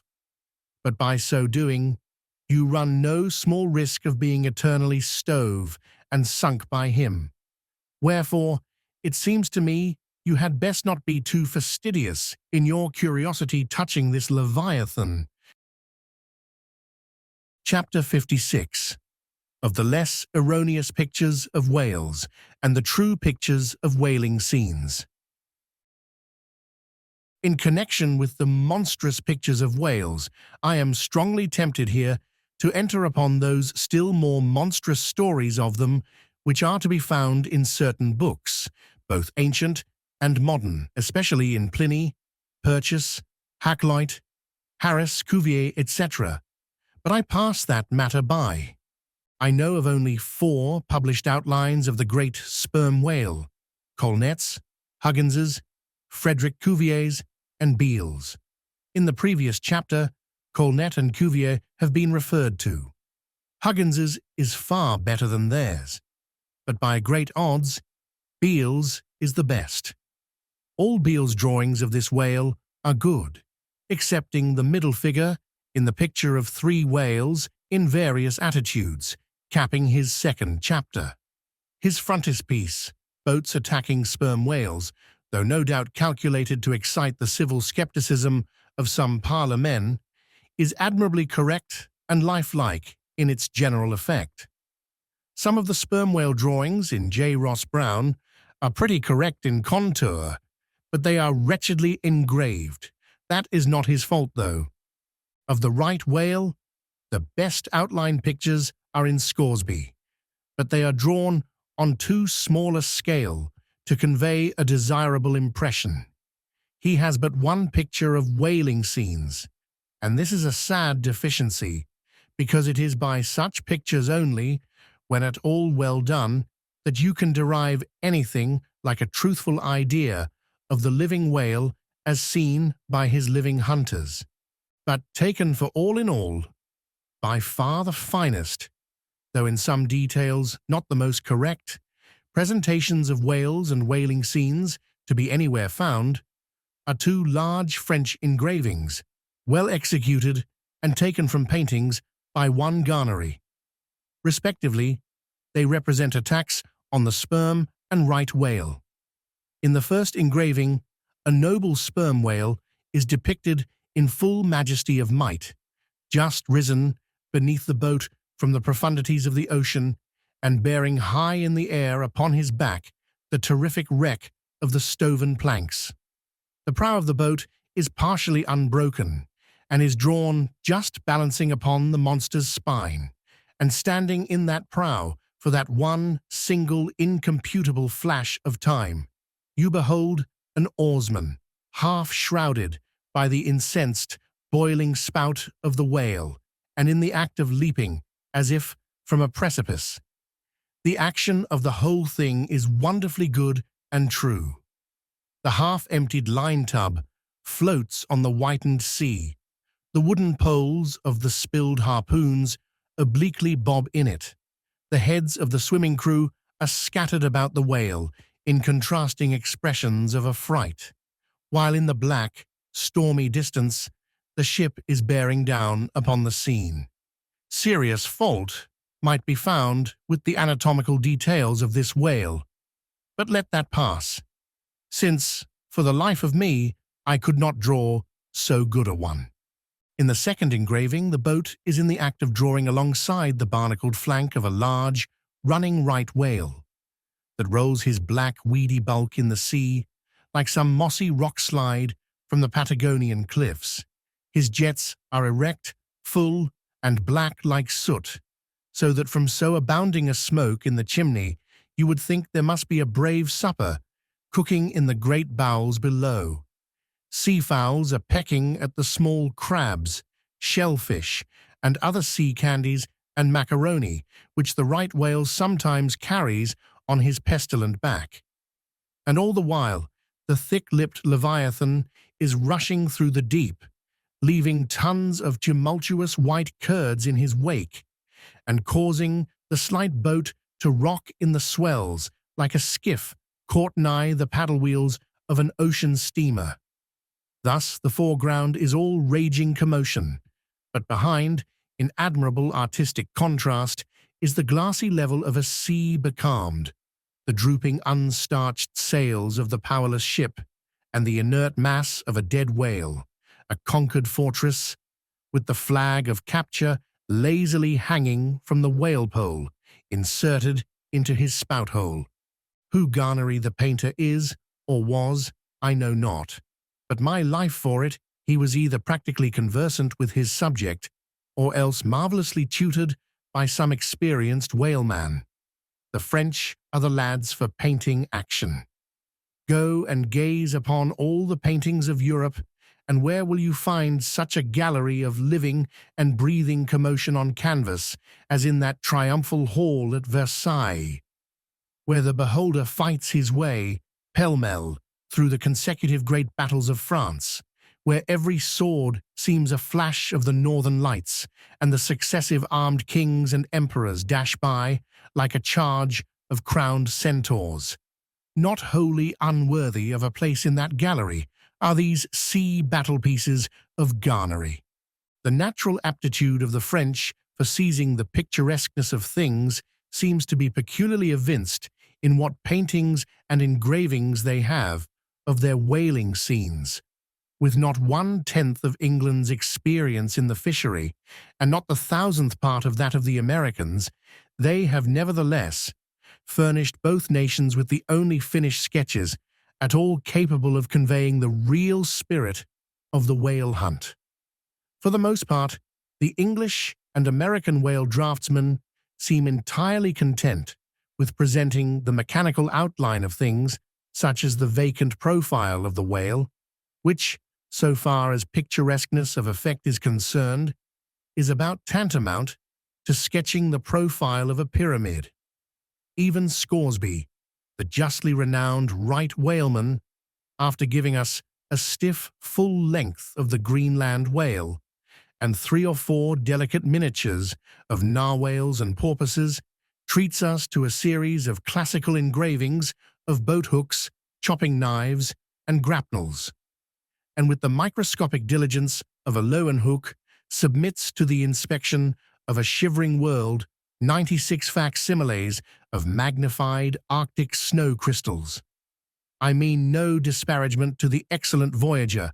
I honor him for a veteran, but in so important a matter, it was certainly an oversight not to have procured for every crystal a sworn affidavit taken before a Greenland justice of the peace.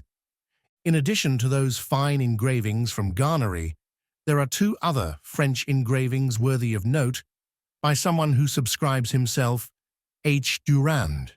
One of them, though not precisely adapted to our present purpose, nevertheless deserves mention on other accounts. It is a quiet noon scene among the isles of the Pacific, a French whaler anchored inshore in a calm and lazily taking water on board, the loosened sails of the ship and the long leaves of the palms in the background, both drooping together in the breezeless air. The effect is very fine when considered with reference to its presenting the hardy fishermen under one of their few aspects of oriental repose. The other engraving is quite a different affair. The ship hove to upon the open sea, and in the very heart of the leviathanic life, with a right whale alongside. The vessel, in the act of cutting in, hove over to the monster as if to a quay, and a boat, hurriedly pushing off from this scene of activity, is about giving chase to whales in the distance. The harpoons and lances lie levelled for use. 3 oarsmen are just setting the mast in its hole, while from a sudden roll of the sea, the little craft stands half erect out of the water, like a rearing horse. From the ship, the smoke of the torments of the boiling whale is going up like the smoke over a village of smithies, and to windward, a black cloud, rising up with earnest of squalls and rains, seems to quicken the activity of the excited seamen. Chapter 57. Of whales in paint, in teeth, in wood, in sheet iron, in stone, in mountains, in stars. On Tower Hill, as you go down to the London docks, you may have seen a crippled beggar, or kedger, as the sailors say, holding a painted board before him, representing the tragic scene in which he lost his leg. There are 3 whales and 3 boats, and one of the boats, presumed to contain the missing leg in all its original integrity, is being crunched by the jaws of the foremost whale. Any time these 10 years, they tell me, has that man held up that picture and exhibited that stump to an incredulous world. But the time of his justification has now come. His 3 whales are as good whales as were ever published in Wapping at any rate, and his stump as unquestionable a stump as any you will find in the western clearings. But, though forever mounted on that stump, never a stump speech does the poor whaleman make, but with downcast eyes stands ruefully contemplating his own amputation. Throughout the Pacific, and also in Nantucket and New Bedford and Sag Harbor, you will come across lively sketches of whales and whaling scenes, graven by the fishermen themselves on sperm whale teeth, or ladies' busks wrought out of the right whalebone, and other like scrimshander articles. As the whalemen call the numerous little ingenious contrivances they elaborately carve out of the rough material in their hours of ocean leisure. Some of them have little boxes of dentistical-looking implements, specially intended for the scrimshandering business. But in general, they toil with their jackknives alone, and with that almost omnipotent tool of the sailor, they will turn you out anything you please in the way of a mariner's fancy. Long exile from Christendom and civilization inevitably restores a man to that condition in which God placed him, i.e., what is called savagery. Your true whale hunter is as much a savage as an Iroquois. I myself am a savage, owning no allegiance but to the king of the cannibals, and ready at any moment to rebel against him. Now, one of the peculiar characteristics of the savage in his domestic hours is his wonderful patience of industry.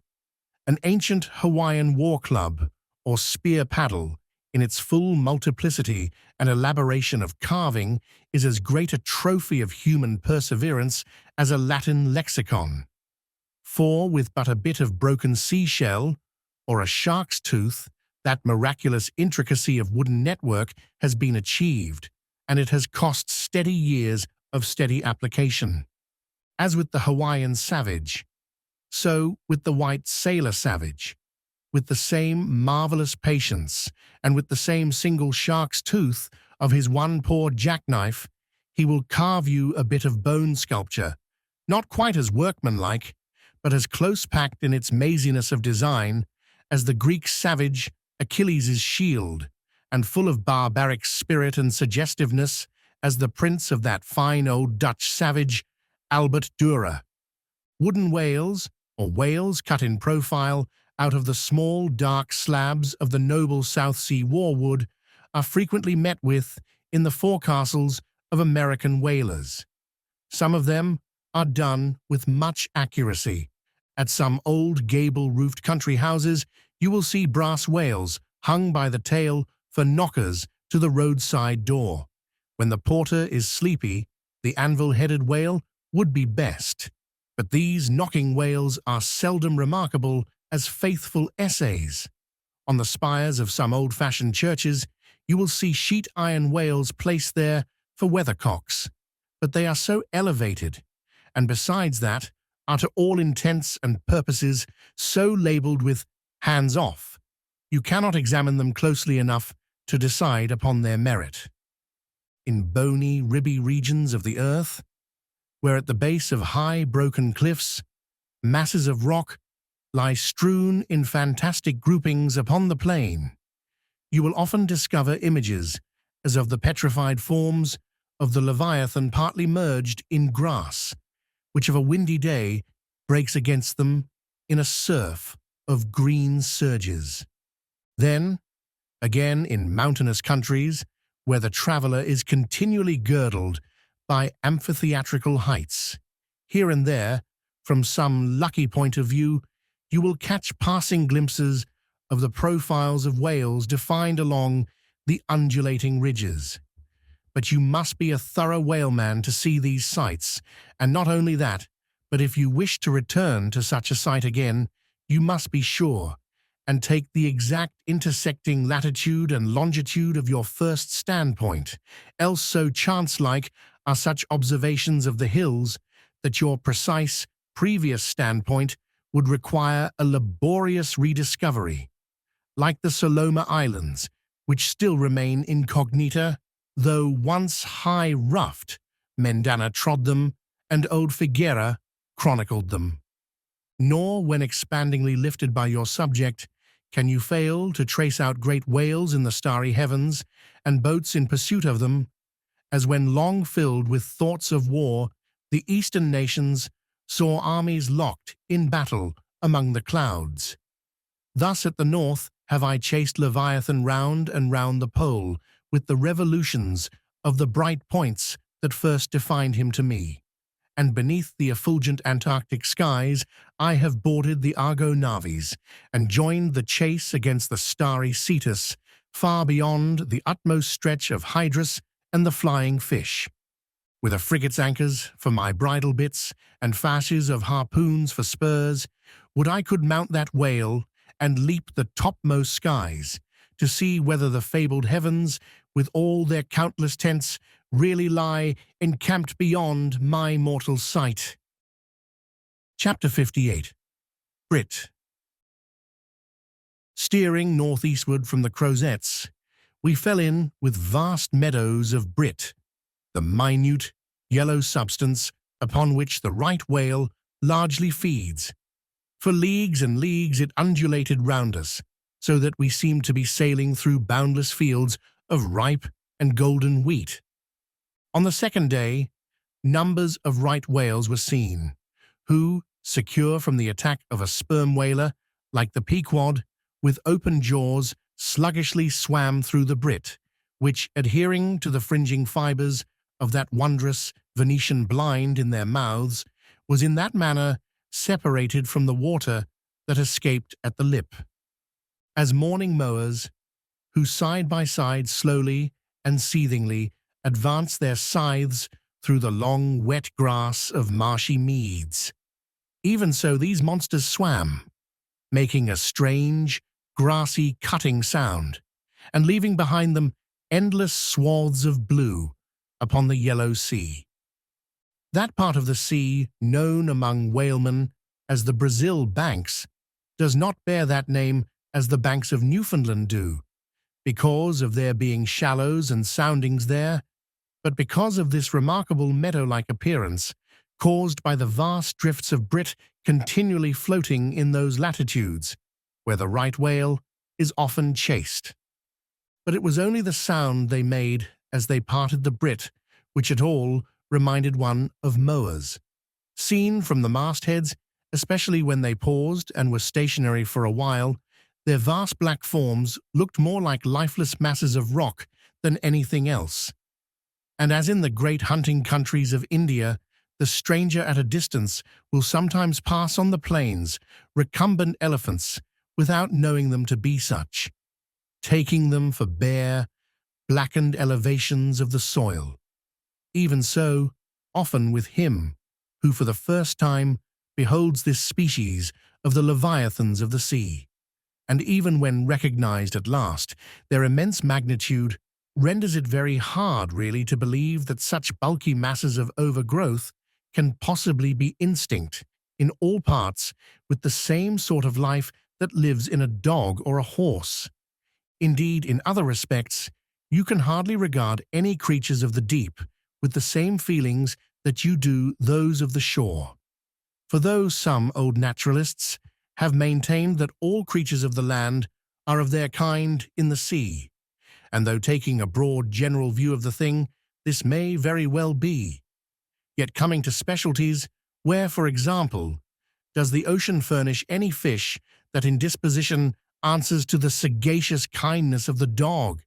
The accursed shark alone can in any generic respect be said to bear comparative analogy to him. But though to landsmen in general, the native inhabitants of the seas have ever been regarded with emotions unspeakably unsocial and repelling, though we know the sea to be an everlasting terra incognita, so that Columbus sailed over numberless unknown worlds to discover his one superficial western one, though, by vast odds, the most terrific of all mortal disasters have immemorially and indiscriminately befallen tens and hundreds of thousands of those who have gone upon the waters.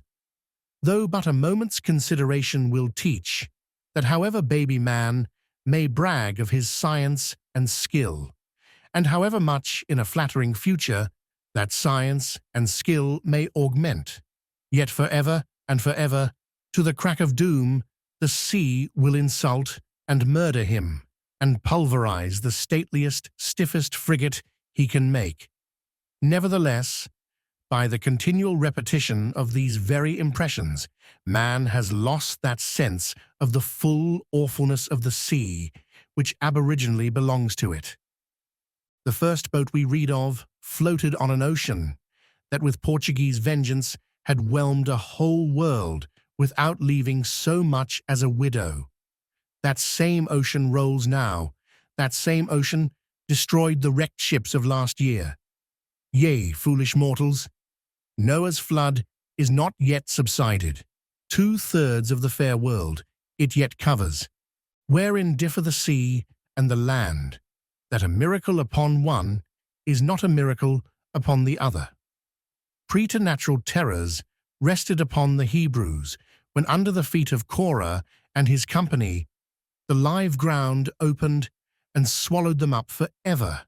Yet not a modern sun ever sets, but in precisely the same manner the live sea swallows up ships and crews.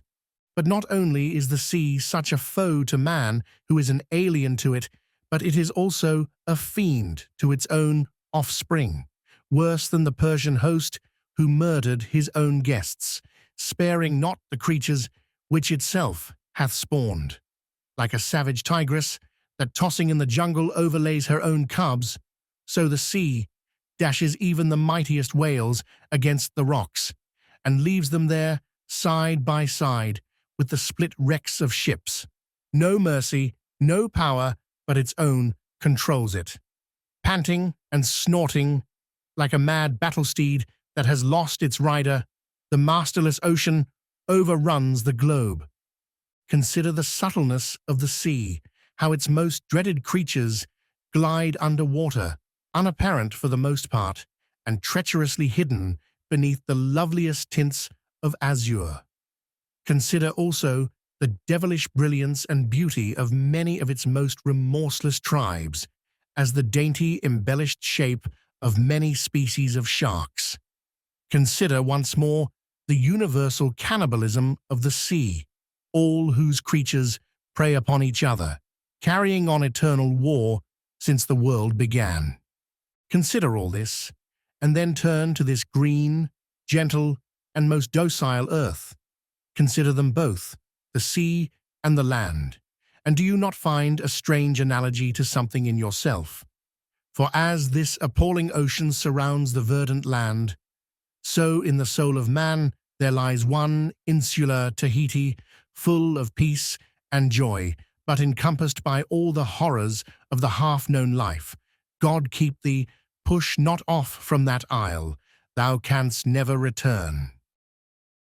Chapter 59. Squid.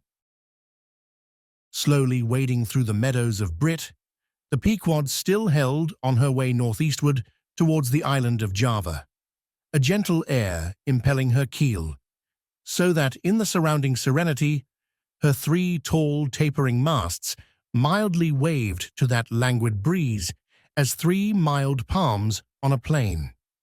And still, at wide intervals in the silvery night, the lonely, alluring jet would be seen. But one transparent blue morning, when a stillness almost preternatural spread over the sea, however unattended with any stagnant calm, when the long burnished sun glade on the waters seemed a golden finger laid across them, enjoining some secrecy, when the slippered waves whispered together as they softly ran on, in this profound hush of the visible sphere, a strange spectre was seen by Daggoo from the main masthead. In the distance, a great white mass lazily rose, and rising higher and higher, and disentangling itself from the azure, at last gleamed before our prow like a snowslide, new slid from the hills, thus glistening for a moment, as slowly it subsided and sank, then once more arose and silently gleamed. It seemed not a whale, and yet is this Moby Dick? Thought Daggoo. Again the phantom went down, but on reappearing once more, with a stiletto-like cry that startled every man from his nod, the Negro yelled out, "There! There again! There she breaches, right ahead! The white whale! The white whale!" Upon this, the seamen rushed to the yardarms, as in swarming time the bees rush to the bows.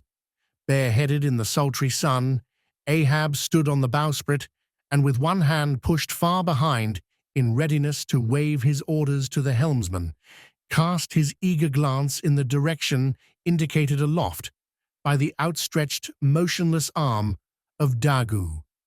Whether the flitting attendants of the one still and solitary jet had gradually worked upon Ahab, so that he was now prepared to connect the ideas of mildness and repose with the first sight of the particular whale he pursued.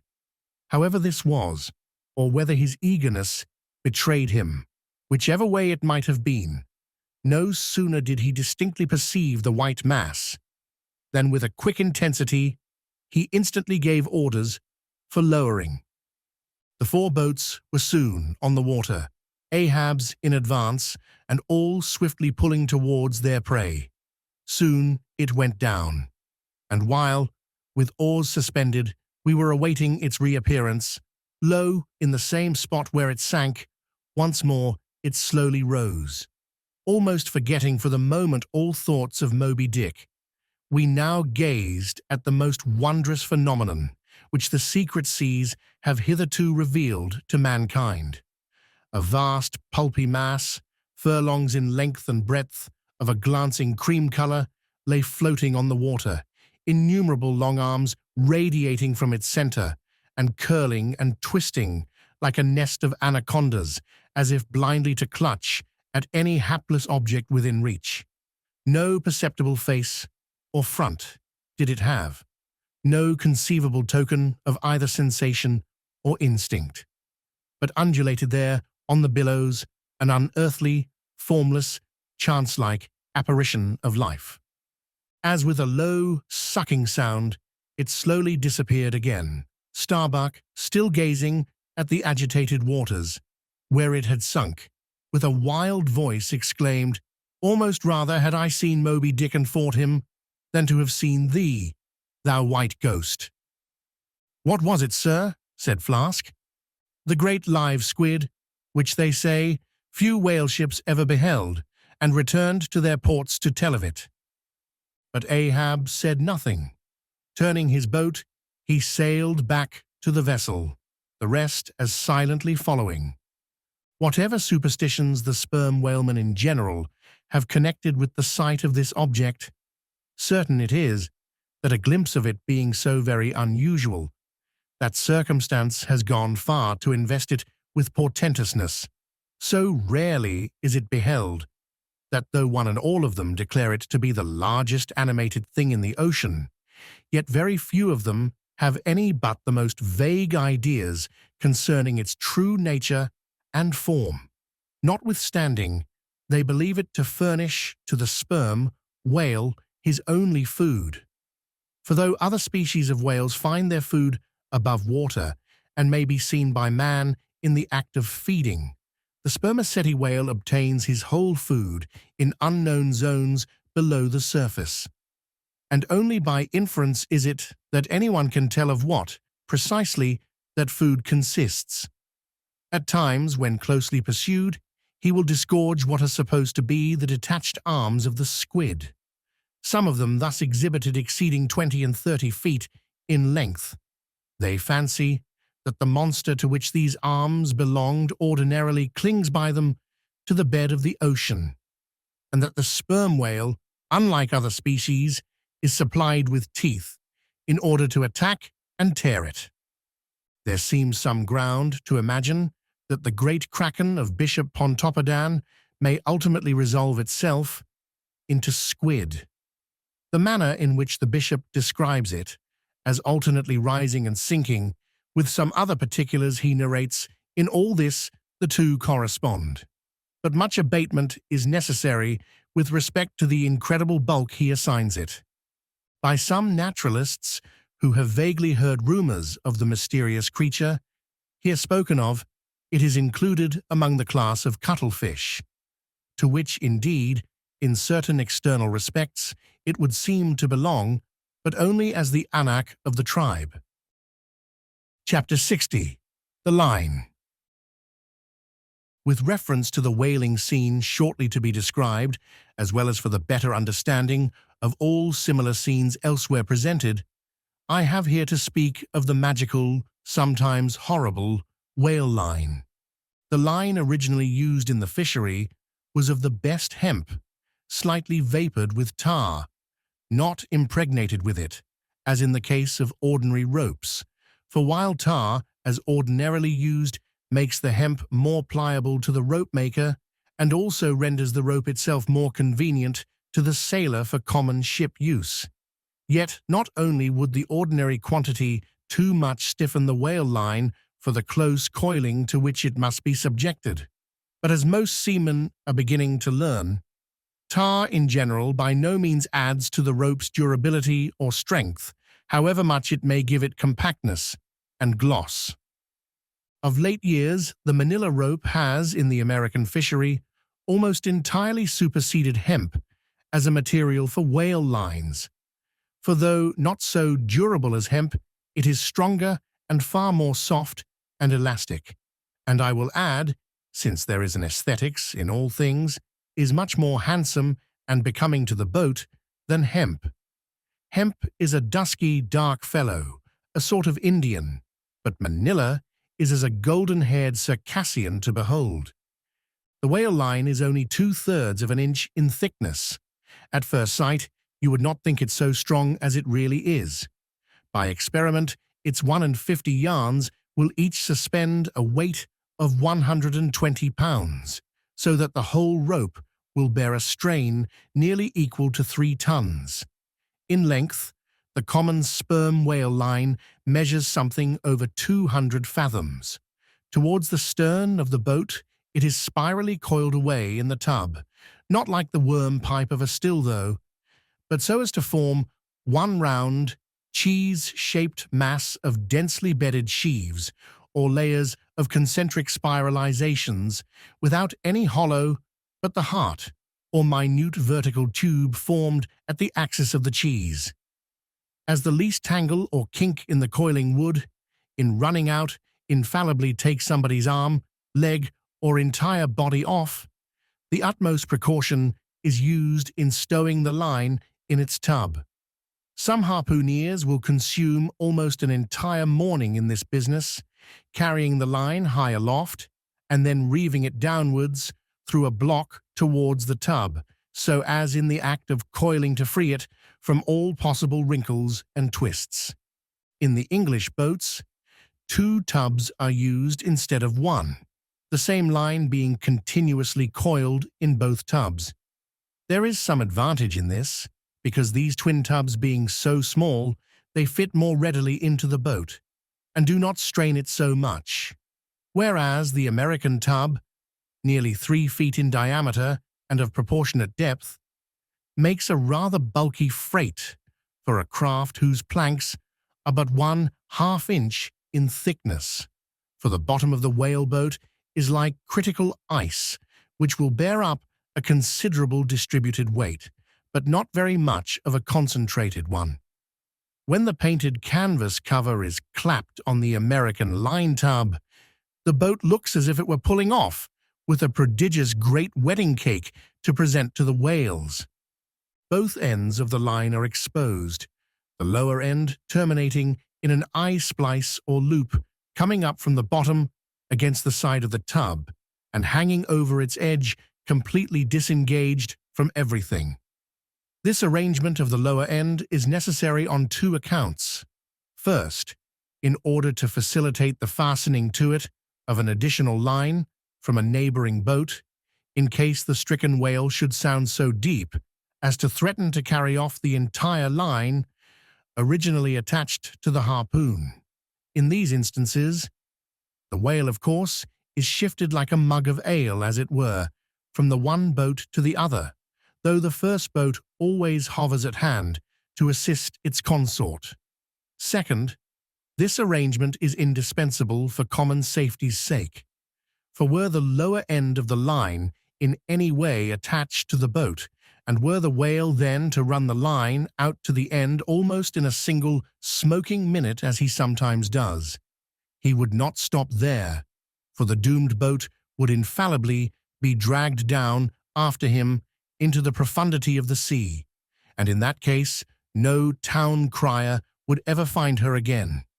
Before lowering the boat for the chase, the upper end of the line is taken aft from the tub, and passing round the loggerhead there, is again carried forward the entire length of the boat, resting crosswise upon the loom or handle of every man's oar, so that it jogs against his wrist in rowing, and also passing between the men, as they alternately sit at the opposite gunwales, to the leaded chocks or grooves in the extreme pointed prow of the boat, where a wooden pin or skewer the size of a common quill prevents it from slipping out. From the chocks it hangs in a slight festoon over the bows, and is then passed inside the boat again, and some 10 or 20 fathoms, called box line, being coiled upon the box in the bows, it continues its way to the gunwale still a little further aft, and is then attached to the short warp, the rope which is immediately connected with the harpoon. But previous to that connection, the short warp goes through sundry mystifications too tedious to detail. Thus the whale line folds the whole boat in its complicated coils, twisting and writhing around it in almost every direction.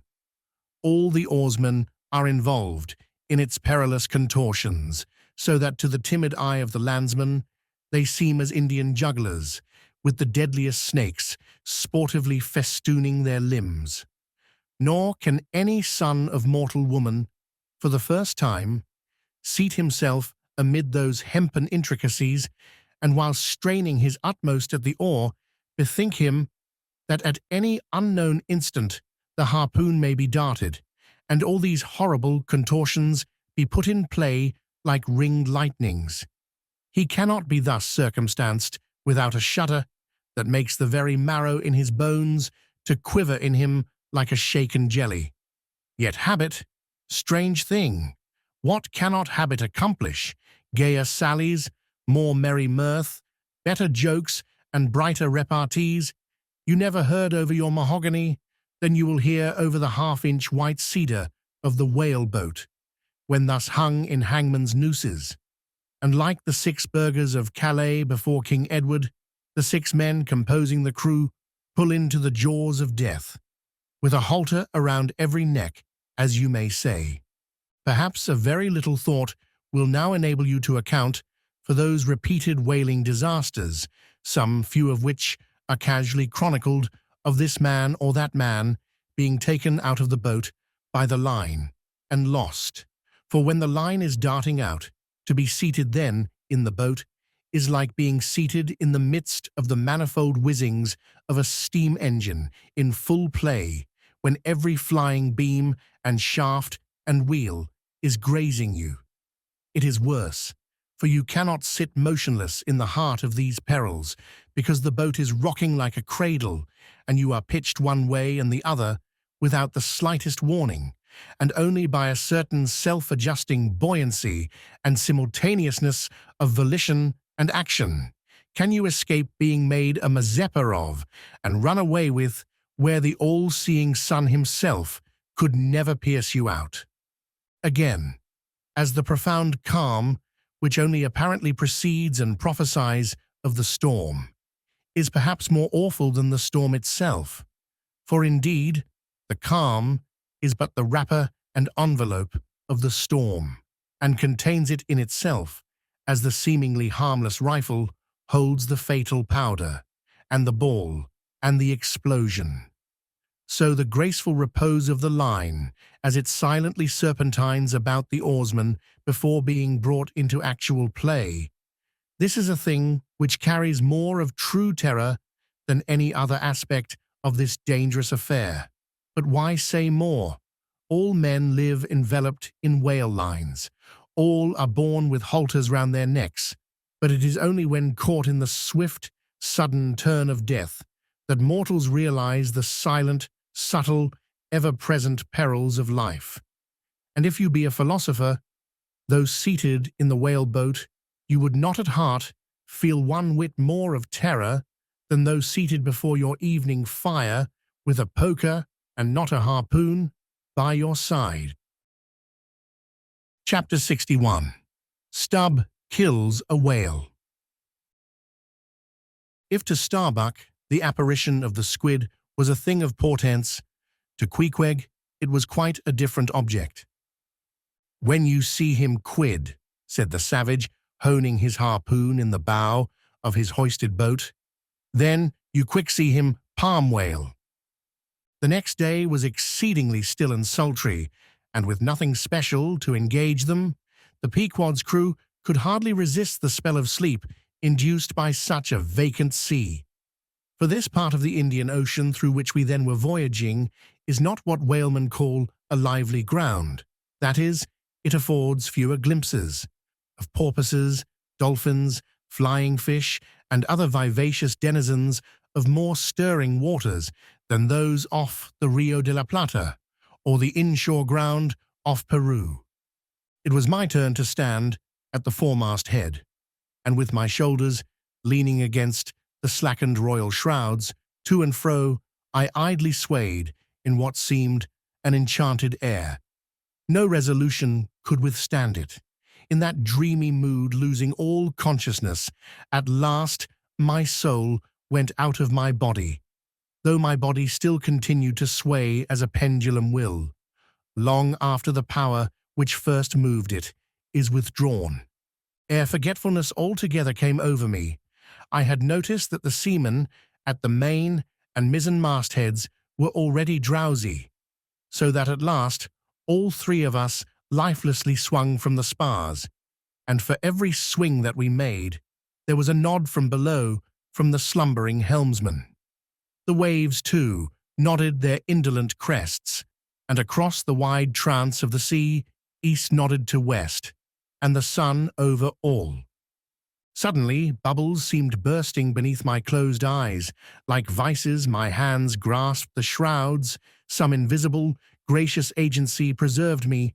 With a shock, I came back to life, and lo, close under our lee, not 40 fathoms off, a gigantic sperm whale lay rolling in the water like the capsized hull of a frigate, his broad, glossy back, of an Ethiopian hue, glistening in the sun's rays like a mirror, but lazily undulating in the trough of the sea, and ever and anon tranquilly spouting his vapory jet. The whale looked like a portly burgher, smoking his pipe of a warm afternoon. But that pipe, poor whale, was thy last. As if struck by some enchanter's wand, the sleepy ship and every sleeper in it all at once started into wakefulness, and more than a score of voices from all parts of the vessel, simultaneously with the 3 notes from aloft, shouted forth the accustomed cry, as the great fish slowly and regularly spouted the sparkling brine into the air. "Clear away the boats! Luff!" cried Ahab, and obeying his own order, he dashed the helm down before the helmsman could handle the spokes. The sudden exclamations of the crew must have alarmed the whale, and ere the boats were down, majestically turning, he swam away to the leeward, but with such a steady tranquillity, and making so few ripples as he swam, that thinking after all he might not as yet be alarmed, Ahab gave orders that not an oar should be used, and no man must speak but in whispers. So seated like Ontario Indians on the gunwales of the boats, we swiftly but silently paddled along, the calm not admitting of the noiseless sails being set. Presently, as we thus glided in chase, the monster perpendicularly flitted his tail 40 feet into the air, and then sank out of sight like a tower swallowed up. "There go flukes," was the cry, an announcement immediately followed by Stubbs producing his match and igniting his pipe. For now, a respite was granted. After the full interval of his sounding had elapsed, the whale rose again, and being now in advance of the smoker's boat, and much nearer to it than to any of the others, Stubb counted upon the honor of the capture. It was obvious now that the whale had at length become aware of his pursuers. All silence of cautiousness was therefore no longer of use. Paddles were dropped, and oars came loudly into play. And still puffing at his pipe, Stubb cheered on his crew to the assault. Yes, a mighty change had come over the fish. All alive to his jeopardy, he was going head out, that part obliquely projecting from the mad yeast which he brewed. It will be seen in some other place of what a very light substance the entire interior of the sperm whale's enormous head consists. Though apparently the most massive, it is by far the most buoyant part about him, so that with ease he elevates it in the air, and invariably does so when going at his utmost speed. Besides, such is the breadth of the upper part of the front of his head, and such the tapering cut-water formation of the lower part, that by obliquely elevating his head, he thereby may be said to transform himself from a bluff-bowed sluggish galliot into a sharp-pointed New York pilot boat. Start her, my men. Don't hurry yourselves. Take plenty of time. But start her like thunderclaps, that's all, cried Stubb, spluttering out the smoke as he spoke. Start her now. Give 'em the long and strong stroke, Tash-Tego. Start her, Tash, my boy. Start her all. But keep cool. Keep cool. Cucumbers is the word. Easy, easy. Only start her like grim death and grinning devils, and raise the buried dead perpendicular out of their graves, boys. That's all. Start her. Woohoo! Wahee! Screamed the gay header in reply, raising some old war whoop to the skies, as every oarsman in the strained boat involuntarily bounced forward with the one tremendous leading stroke which the eager Indian gave. But his wild screams were answered by others quite as wild. Ki-hee! Ki-hee! Yelled Daggoo, straining forwards and backwards on his seat like a pacing tiger in his cage. Kala! Kulu! Howled Queequeg, as if smacking his lips over a mouthful of grenadier's steak. And thus with oars and yells the keels cut the sea. Meanwhile, Stubb, retaining his place in the van, still encouraged his men to the onset, all the while puffing the smoke from his mouth. Like desperadoes, They tugged and they strained, till the welcome cry was heard. "Stand up, Tashtego! Give it to him!" The harpoon was hurled. "Stern all!" The oarsmen backed water. The same moment, something went hot and hissing along every one of their wrists. It was the magical line. An instant before, Stubb had swiftly caught 2 additional turns with it round the loggerhead, whence, by reason of its increased rapid circlings, a hempen blue smoke now jetted up and mingled with the steady fumes from his pipe. As the line passed round and round the loggerhead, so also, just before reaching that point, it blisteringly passed through and through both of Stubb's hands, from which the handcloths, or squares, of quilted canvas sometimes worn at these times had accidentally dropped. It was like holding an enemy's sharp 2-edged sword by the blade, and that enemy all the time striving to wrest it out of your clutch. "Wet the line!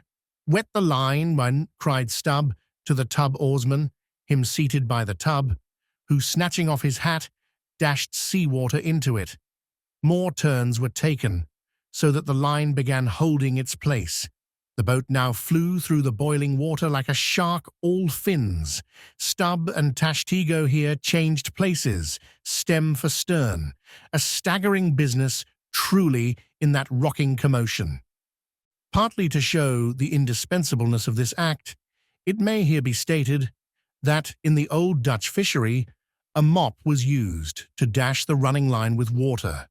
In many other ships, a wooden piggin or bailer is set apart for that purpose. Your hat, however, is the most convenient.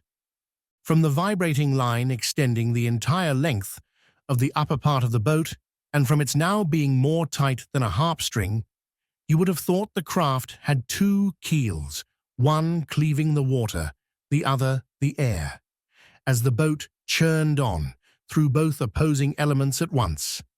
A continual cascade played at the bows, a ceaseless whirling eddy in her wake, and at the slightest motion from within, even but of a little finger, the vibrating, cracking craft canted over her spasmodic gunwale into the sea.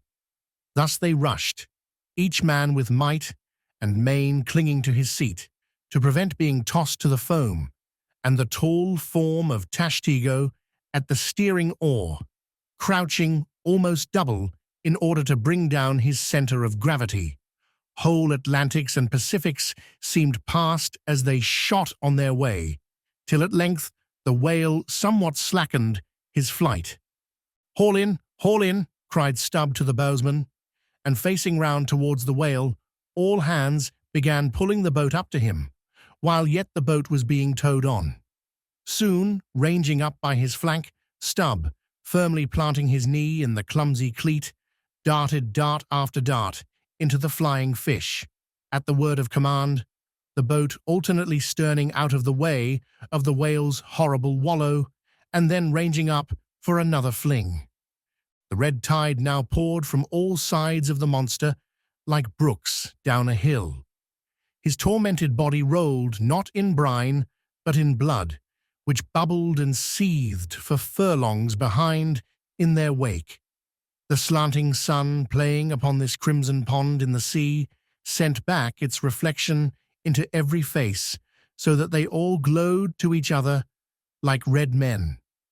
And all the while, jet after jet of white smoke was agonizingly shot from the spiracle of the whale, and vehement puff after puff from the mouth of the excited headsman. As at every dart, hauling in upon his crooked lance, by the line attached to it, Stubb straightened it again and again, by a few rapid blows against the gunwale, then again and again sent it into the whale. Pull up, he now cried to the bowsman, as the waning whale relaxed in his wrath. Pull up, close to, and the boat ranged along the fish's flank. When reaching far over the bow, Stubb slowly churned his long, sharp lance into the fish, and kept it there, carefully churning and churning, as if cautiously seeking to feel, after some gold watch, that the whale might have swallowed, and which he was fearful of breaking ere he could hook it out. But that gold watch he sought was the innermost life of the fish, and now it is struck, for starting from his trance into that unspeakable thing called his flurry, the monster horribly wallowed in his blood, overwrapped himself in impenetrable, mad boiling spray, so that the imperiled craft, instantly dropping astern, had much ado blindly to struggle out from that frenzied twilight into the clear air of the day.